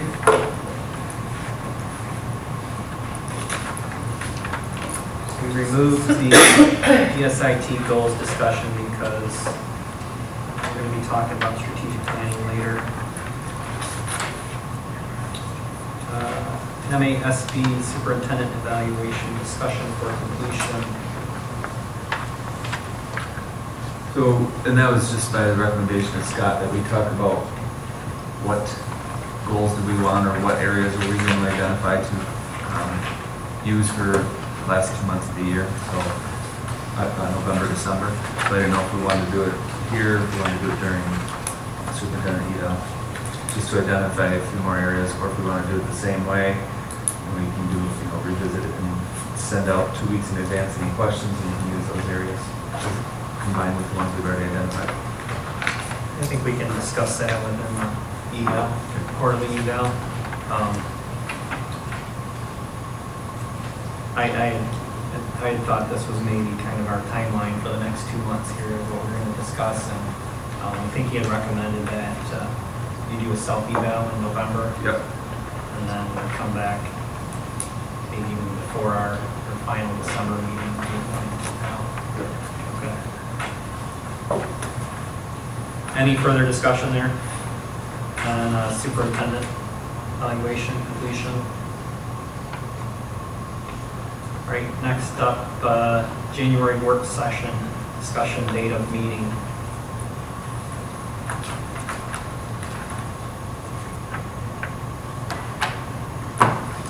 Was this to set the expectations workshop? So that was another thing from Scott, that we set our calendar for the year for our eval, so we know everything that's going on, but not waiting till January to set it. So, we know that we're gonna meet these dates, so we have the 2 weeks prior to, about that, where questions are gathered. What's this? Yes. Timeline? Yep. Okay.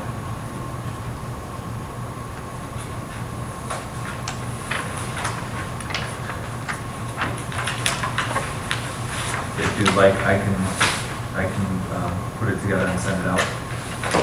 I'll find dates that kind of correspond to what we're quarterly doing right now. And I'll put the 2 weeks prior, the 1 week prior, so we can have it all. Yeah. That'll save us from going through it right now. Yep. And everybody's happy with January, December, schedule, so. Yep, I If we think. want to try to choose the January date today, you can send something out. No, if you would like to do that one, we can set that one. Because he recommended not doing it at the regular January. Right. Yeah, the organizational meeting is usually quite long anyways.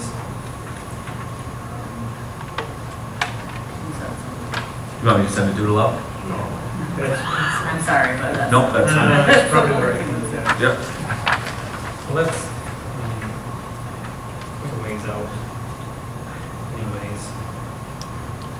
The regular organizational meeting would be January 27th, right?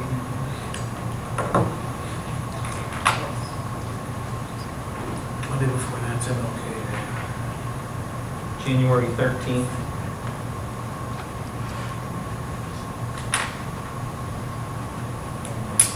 You would be back in school by then, right? We are. Is that the first day back? No, we're back on the 6th. 6th, okay. How does the 13th look for everyone? So that's the first day. 17th at 7 o'clock. 13th at 7 o'clock Yeah, for the expectations. And I'll get you these. So we can just review them before we get there.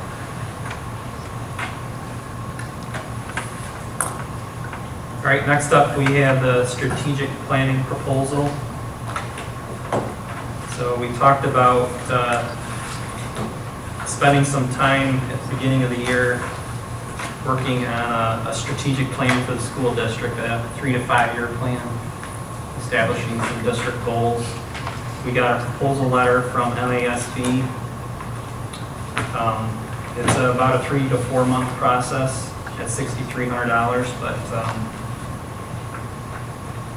in my opinion, I think it's money well spent because it helps us establish our goals for the future. Gets a lot of input from key stakeholders in the district. I think it ties in really good with the change in the school improvement plan process too. It kind of gets us ahead of that whole process that's coming in, the continuous improvement plan. So I do think it's a great idea also. I think it's necessary. Great idea, but necessary, especially with the election cycle and 5 new seats. You could have a bunch of new people sitting here come January next year, so if there's a plan that's in the works, the best for the students. He had stated that he wanted to get started on it before the beginning of the year. Correct. So that would be to do a Saturday all-day workshop. So if we pick something in November, beginning of December, that we could all come together, he would start doing his meetings. He actually sent me an email today with some spreadsheets of who we're identifying, how many from high school teachers, how many, and then trying to put some names who would want those positions to be the key stakeholders that we invite to the different interviews that he's going to run. So with an approval of the strategic plan, then we can send out a doodle to find that Saturday, and then I can get with Scott to set up all the other dates. For those, he handles that, it's with stakeholders here, so it wouldn't have to be a board meeting or anything like that. Would that come from the board development budget then, or would that come from some other district budget? We could either look at it out of the school improvement budget, but I would probably recommend that we take it out of the board PD, because to me, it's kind of it fits both. So we could do it either way. Either way, we will have to amend the budget to have that expense covered. And there would be just a down payment due, I think there's a down payment due first and then half. I don't know if it was on this. It's half. Half up front. Can you capture that then in the November amended budget? Absolutely. If we vote on it here. I'll make a motion then to move forward with the strategic planning as quoted by MASB. Support.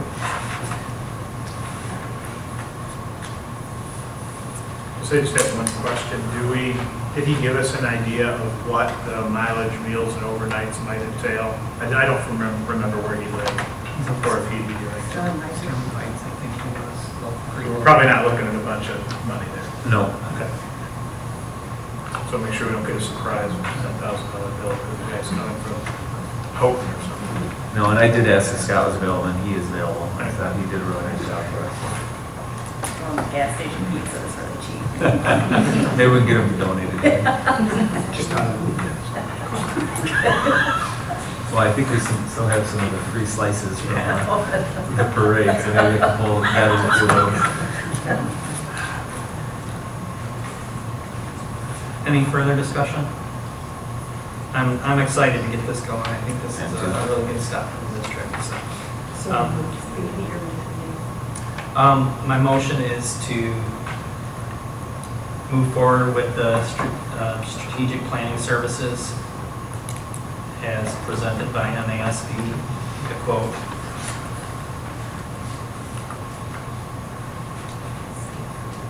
I think it was $6,300. And it does say 50%. Plus expenses. 50% upon signing of the agreement.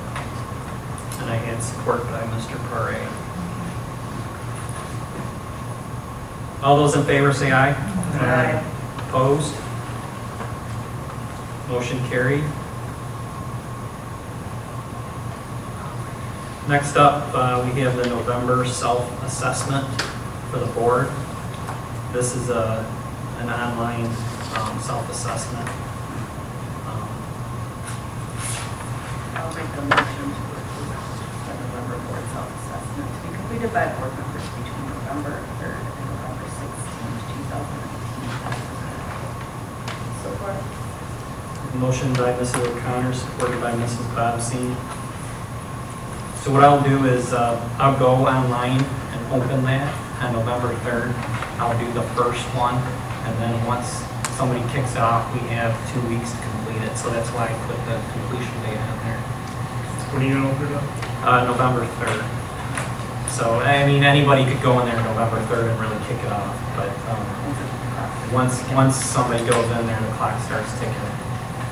I think it's, you select your school district and everything right in there, and then they have no way of telling me who's done it, who hasn't done it or anything, so once we hit their cutoff date, you know, if you don't have it done, it's, you know, closed. Nobody try to do it before the 3rd, you'll kick it off. Right, I'd like to do it a little bit, I'd like you guys to go in, there is a, just to put some thought in so you're not sitting there looking at the survey forever, there is some, they do have the questions on the website, so you can see what they're gonna ask you. But I think it'll be a good way for us to set the tone for the strategic planning portion of it. When we establish the district goals, we can outline our board goals at the same time.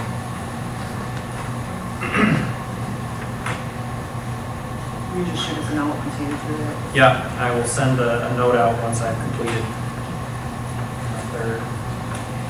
So is it cost The initial, or is it just for your long? they will give us feedback. It's how detailed of a report we get back. Oh, okay, that's it. They'll give us Okay. kind of a I see summary that. and recommendations, and then the more detail we get, it starts costing. Okay. But I think we can get a lot even from the no food version. Oh, okay. Once we look at it, maybe we'll say that we want to get more detail at that point. And it does say if everybody doesn't do it, you don't get your results. Send a reminder. Okay. Just say, hey, it's started. Or Dave will do that. Hey, I started, it started. Any further discussion on that? All those in favor say aye. Aye. Opposed? Motion carried. Next up, item L. The winter coaches. Winter coach recommendations.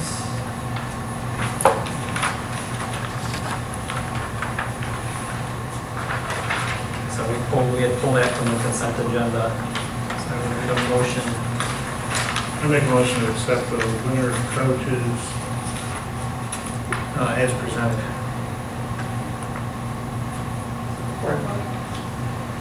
Motion by Mr. Cook, supported by Mrs. McKeon. Any discussion?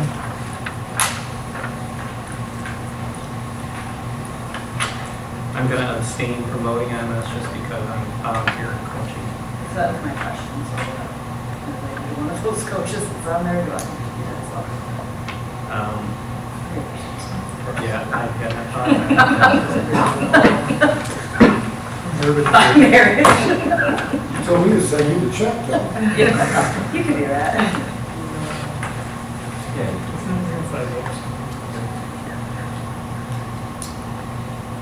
All right, so we will take a roll call vote for record. Any further discussion on that? Good open this on board.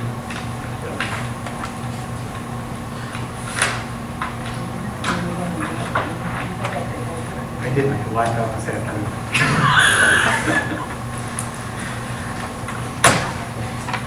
Our opening notice, you can see.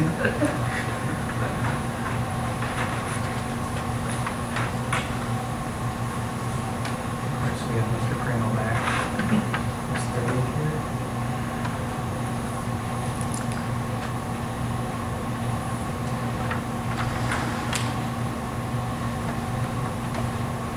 JV girls, we are anticipating to have enough this week to have a JV program. It is understood by Caitlin that if we did not have that position this week.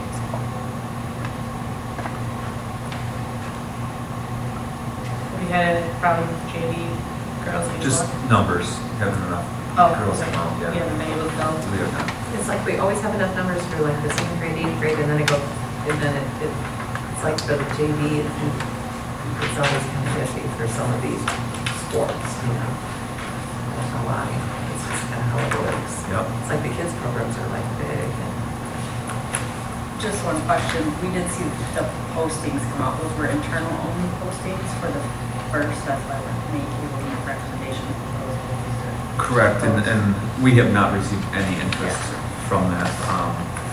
But to make sure they were following protocol, we want to make sure that was internally. Any further discussion? We'll take a roll call vote. Okay, Mr. Ryan, Abstain? Mr. Parre, Mrs. McHugh, Yes. Mr. Cook, Yes. Mrs. Gunn, abstain. Mrs. Bobbsey, Yes. Mrs. Durst. Yes.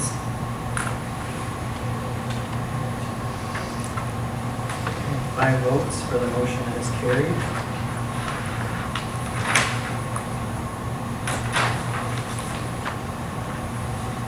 Next up is added item M, the quote for the baseball, softball field drainage.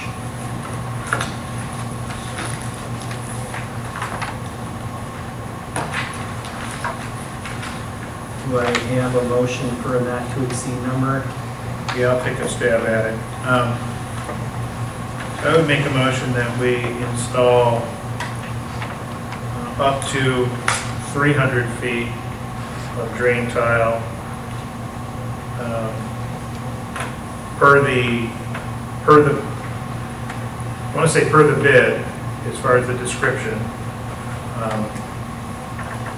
So 4-inch pipe, 8 inches deep, with a surface drain every 50 feet, using pea stone as a backfill, not to exceed $3,000,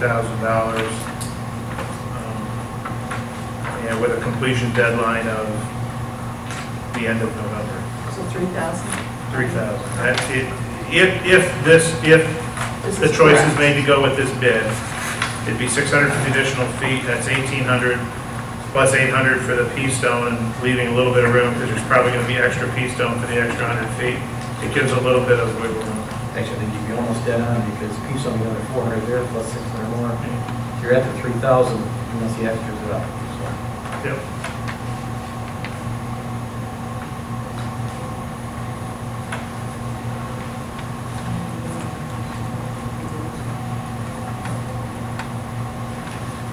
I just said not to exceed. I have a motion by Mr. Cook. Do I have any support? We have a support by Mrs. Durst. Further discussion? I don't request to use that as the basic and get a quote from at least 2. Charge your 3, but everybody's quoting the same thing here. Yep. The company that came out, the 2 companies that came out felt that because of the amount of water on the other side of the baseball diamond, just putting those pipes in would not be sufficient, and they were not willing to do that. They said they had to go on the other side of the baseball diamond and make it so that in case it still didn't work, they could add even more fingers to what it was already, which is why they've got much more tile quoted in their price. That was the only way they would be willing to go and do it. They said they couldn't move water from one side without putting that additional fingers in the baseball diamond area. But I don't know, baseball diamond side is really wet, as I'm sure any of you have gone to games. No, you can't hardly even sit in the stands the way it is now. So they wanted to design theirs so that you could still add additional fingers in the future if you wanted also, which is why their price is quite a bit higher. So the other 2 companies weren't even willing to do it for that cheap. So I mean, I can get some more quotes, they're going to be a lot higher though. Yeah, but could you use their quote for like a central spot that you tee off of your fingers and actually have Jeff Christie quote to that? That way he could still do his baseline. Brad, did you send them the picture of it? I think he had like 450 feet or something, or 440 feet or something of tile that he was using. Plus, he was doing the grading and seeding and everything like that too, which maybe we could take that part of it out. We can definitely do that. And probably run the number up here. He'll have a longer, Christie would have a longer run. Which means you'll be well beyond the $3,000. But I'd still rather, if it gives us the option to tap in later for more. Sure. Because it's the one risk we have. With Jeff, he's not guaranteed us we're going to have a dry field at the end either. He's saying, I'm going to put out a drain tile in these locations. Yeah, so that's my other question too. I don't, one of them looked like it was a business that like Jeff's might be a side job. Do we, when we're contracting work like this, they have to be licensed and insured? What's our liability if he's doing work on school property and something happens, or if there's an agreement for the work that's done and it's not, doesn't give the results that we want? How does that all shake out? It's somebody's just trying to do something good. And I thought this before, because I think he's done a lot of things that I saw him up on a lift in the gym after one board meeting. And it was like, okay, he's replacing the light bulb, but he's basically a parent replacing the light bulb at that point. What happens if he gets injured while doing that? So that was really my question in looking at these quotes in general.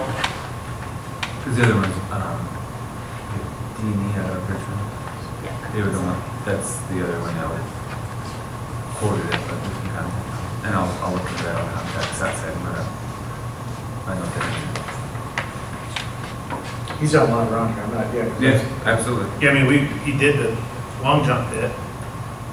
He fixed the backboard that couldn't be Yeah, he's fixed. done a ton of stuff. Yeah, That's- I we're all don't- thankful I for don't- that. Well, I know, but I mean, we've already let him do it, so I guess my question would be, It's like going forward if we're not supposed to be doing it, that's my point. No better do better. I mean, I just, if I can say something, I mean, I mentioned it to Brad, it was just sort of a, Jeff sort of, he is OSHA approved. He is OSHA, whatever, licensed or whatever, something like that, so he's just not, I'm not trying to compete with him, but it was just, hey Jeff, what do you think, you know, sort of thing. But his company is a contracted company, he has worked for schools. Okay, yeah, that was my I don't question, know. we need to validate, just You because. know, I think Brad said he was going to call, so I'm sure he'll take care of that. It was just sort of, you know. I do like, if nobody's going to guarantee the watershed, I do like the idea of modularity we can add on. Well, I gotta agree with Cret. I mean, that's the first thing Jeff said. He said, you know, you should really need to go on this side. You know, he said he thinks you could try to do it like on the west side of the track, I guess you could call it, the driveway, whatever that path was. He said it may do enough, he said, but he definitely would suggest, like Cret said, go to the, you know, not all of the baseball field, but where the bleachers are, I think. You can't cut grass there, you can't do anything. I don't know if it's all because of it, I don't know, but, you know, that's where I asked Jeff, if you had to go, say, another 50 feet, what would it be? And that's where he came up with the price. If you had two, it's $100, you know, so. Maybe he's able to get to that same T point with the extra runs, and it'd be fine, I don't know. I think I'd like to get his feedback at least on what the other company quoted, and maybe he would be in agreement with it, or maybe he would stay with me. You know? Yep. So, do we want to add a little bit of buffer there? yeah, I was gonna say, I'll amend my motion up to 4,000. That's an extra 1,000.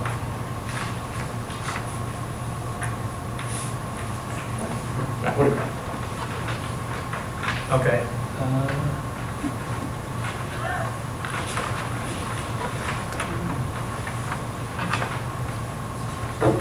Do we have support? Yes. Okay. Sorry. Supported by Mr. Cook, supported by, motion by Mr. Cook, supported by Mrs. Durst, to approve the installation of drain tile for the baseball, softball field, not to exceed $4,000. All those in favor say aye. Aye. Opposed? Any further discussion? Motion carried.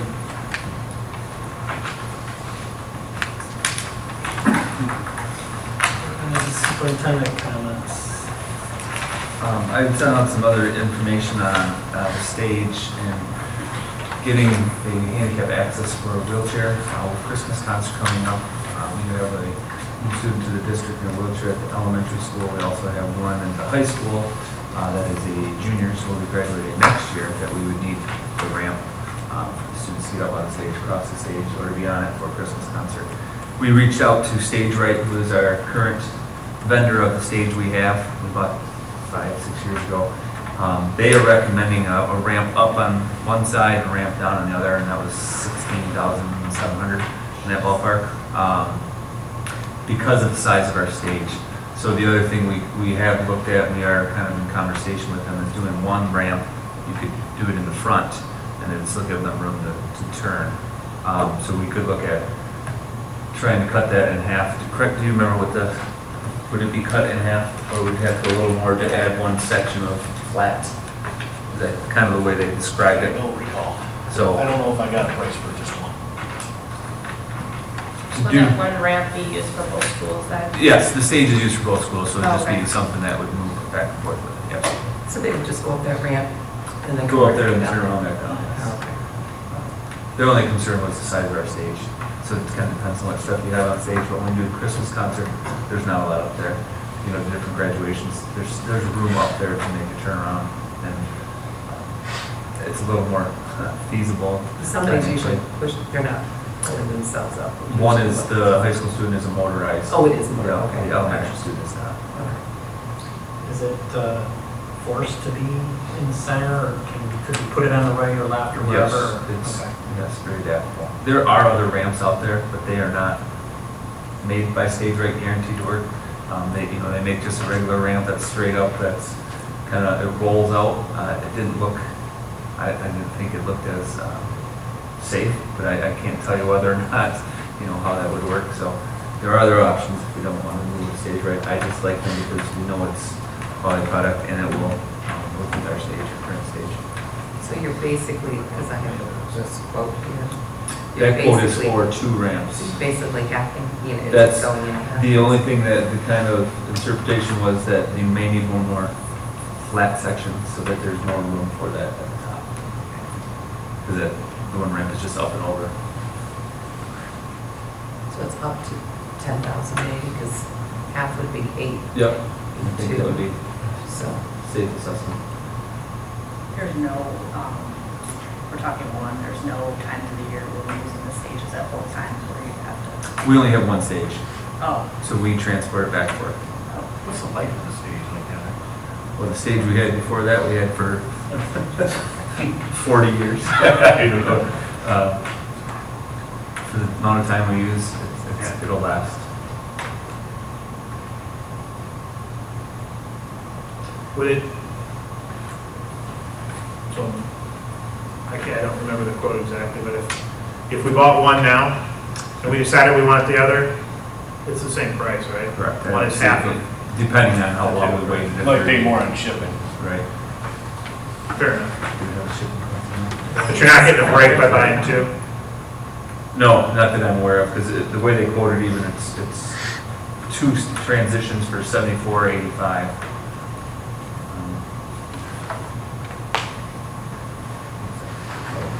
Yeah.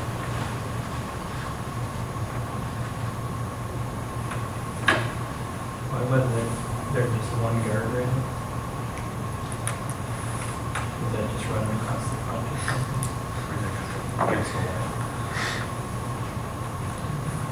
I don't know that. That's the small portion of the. Yeah. So this we'll would make sure that we have. This would make us ADA compliant. Absolutely. We'd be ADA compliant with 1 or 2. And I guess my opinion would be you buy one, and if you really like it, you decide you want the other, we buy the other. We might pay a little shipping, but. Right. Shipping was $5.45. But I'm sure that's going to be reduced too, because you can have less product possibly. So you might be out $300 or $400 if you decide you want the second one. Correct.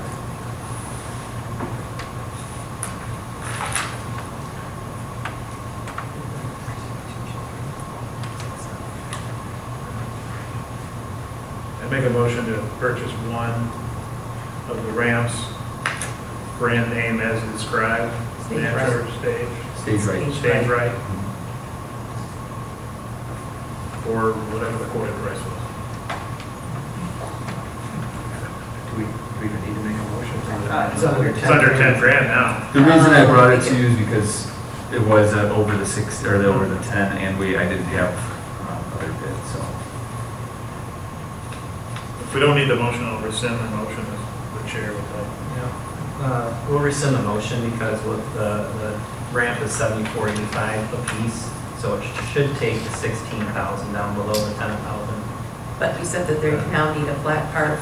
I will verify with them everything before purchase and make sure that we're under that amount. Okay. Fair enough. I'll rescind that motion. Motion is rescinded. What else?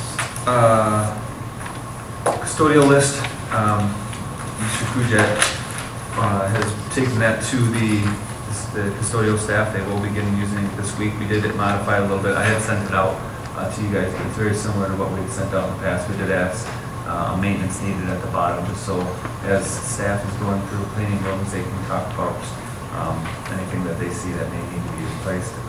So we'll give it a try, see how it works. We're not trying to do something that takes a lot of time, but it's kind of a way to make sure if Matt or somebody noticed something in the morning, we can check a list, see if something got done or not, to make sure that everything's being hit. We talked about this one.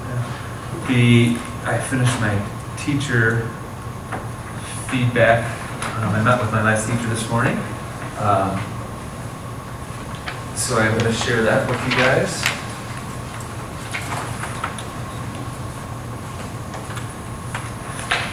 Ended up meeting with 47 teachers. We have 2 very new staff members that I did not ask. We have one on maternity, so one's been here a week. I didn't think that would bombard with questions. So you should have one that's on the top left says junior, senior, one says elementary. What I did is there's 6 questions I asked all the staff, and I just kind of summarized everybody's response. So you'll see kind of some answers may repeat. That would just say that more than one staff member had the same highlight or concern. From here, so this information was shared with Matt and Susan. From here, we'll sit down and dive into a little better so we can kind of do more of a breakdown of everything on here. And we'll look at it to address any changes that we think we can make to improve upon everything going on. A lot of good conversations, a lot of appreciative teachers just taking the time to sit down with them. I spent approximately, 15 to 20 minutes with every teacher. And yeah, I think it was time well spent. We'll meet again. I will be sharing the information with the staff and kind of the plan of the tax and the administration. Meet again with them in January, February, just to kind of review, hey, here's what we're looking at, how's it going, and then again at the end of the year. So. Have you met with administration after doing these already? No, we have not met. We'll meet this week. I shared the Oh, you'll meet information. this week, okay. I just finished it this morning. Okay. So I shared it with them. Yes, that's right, you said that. And then, yeah, so we'll meet this week to dive into it a little deeper. I think that is all I have for roundtable because the rest will cover in the evaluation.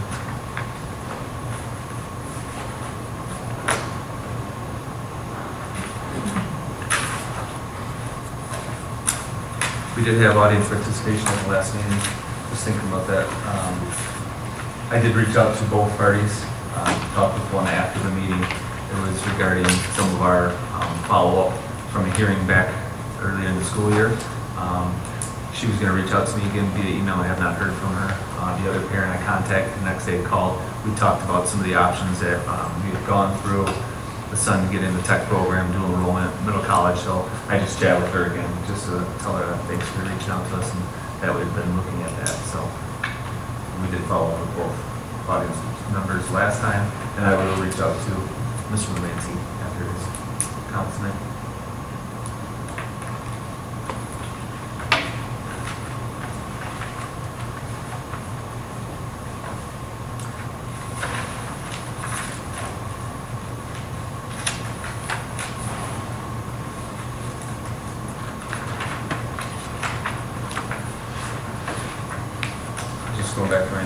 quiet signs. I think they wrapped up. We did get a copy of the fire report from the chief on that diesel spill. We have 3 drivers going to training in November, so we hopefully have 3 new sub-drivers. We do have a teacher that's going to be is going to go through the program. We're going to see how that works with the schedule as far as helping out at the end of the day. She's very willing to give it a try, so we will see how that goes. We did think we might as well see if it works. Yes, it is. And if you guys like to Google Hannah, we'll continue to use that. It is no problem for me to do it. I don't know if it's easier for you guys to follow that way, so I can continue to send out that invite. I like it. Great recommendation, Chris. It is. Right. Next is board roundtable.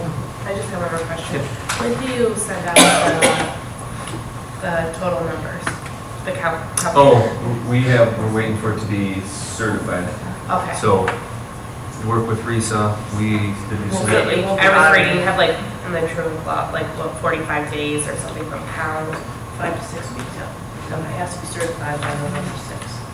but that doesn't give us the audited It's not from the audited state. number. It's just a certified from the Risa, but we'll share that number with Okay. you. Because again, that is butts and seats, so the numbers to the stairs. A little different than what it's to the FTE count.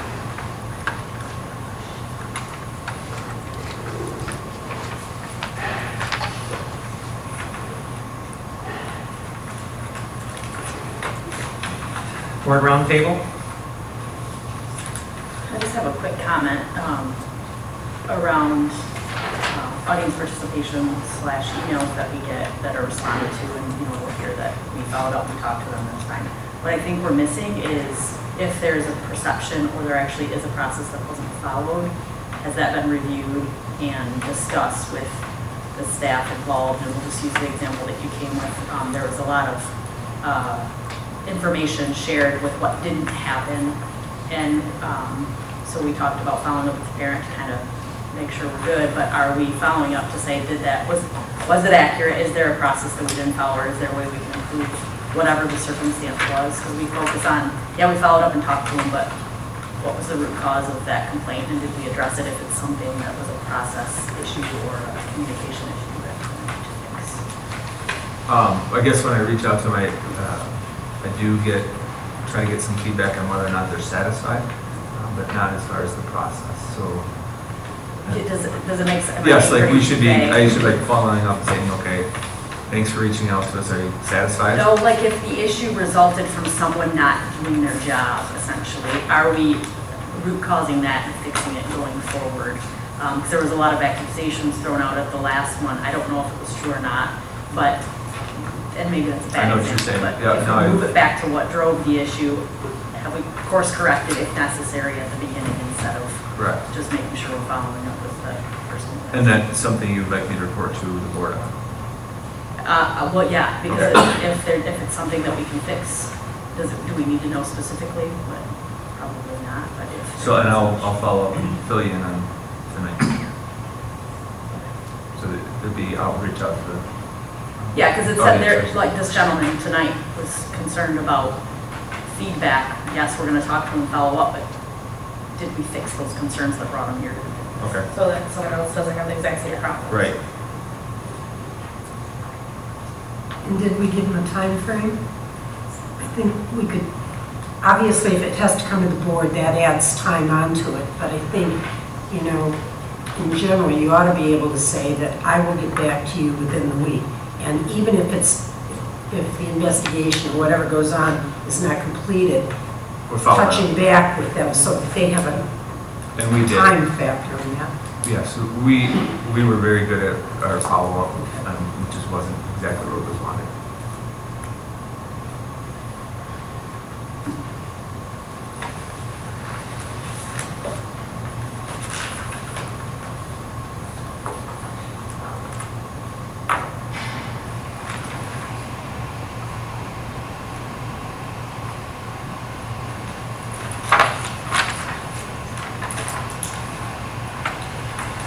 Anything further for board roundtable?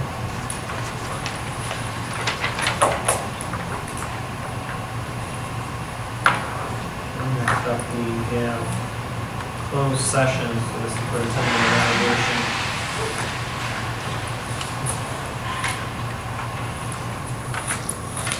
Motion to go into closed session, non-uniform superintendent evaluation.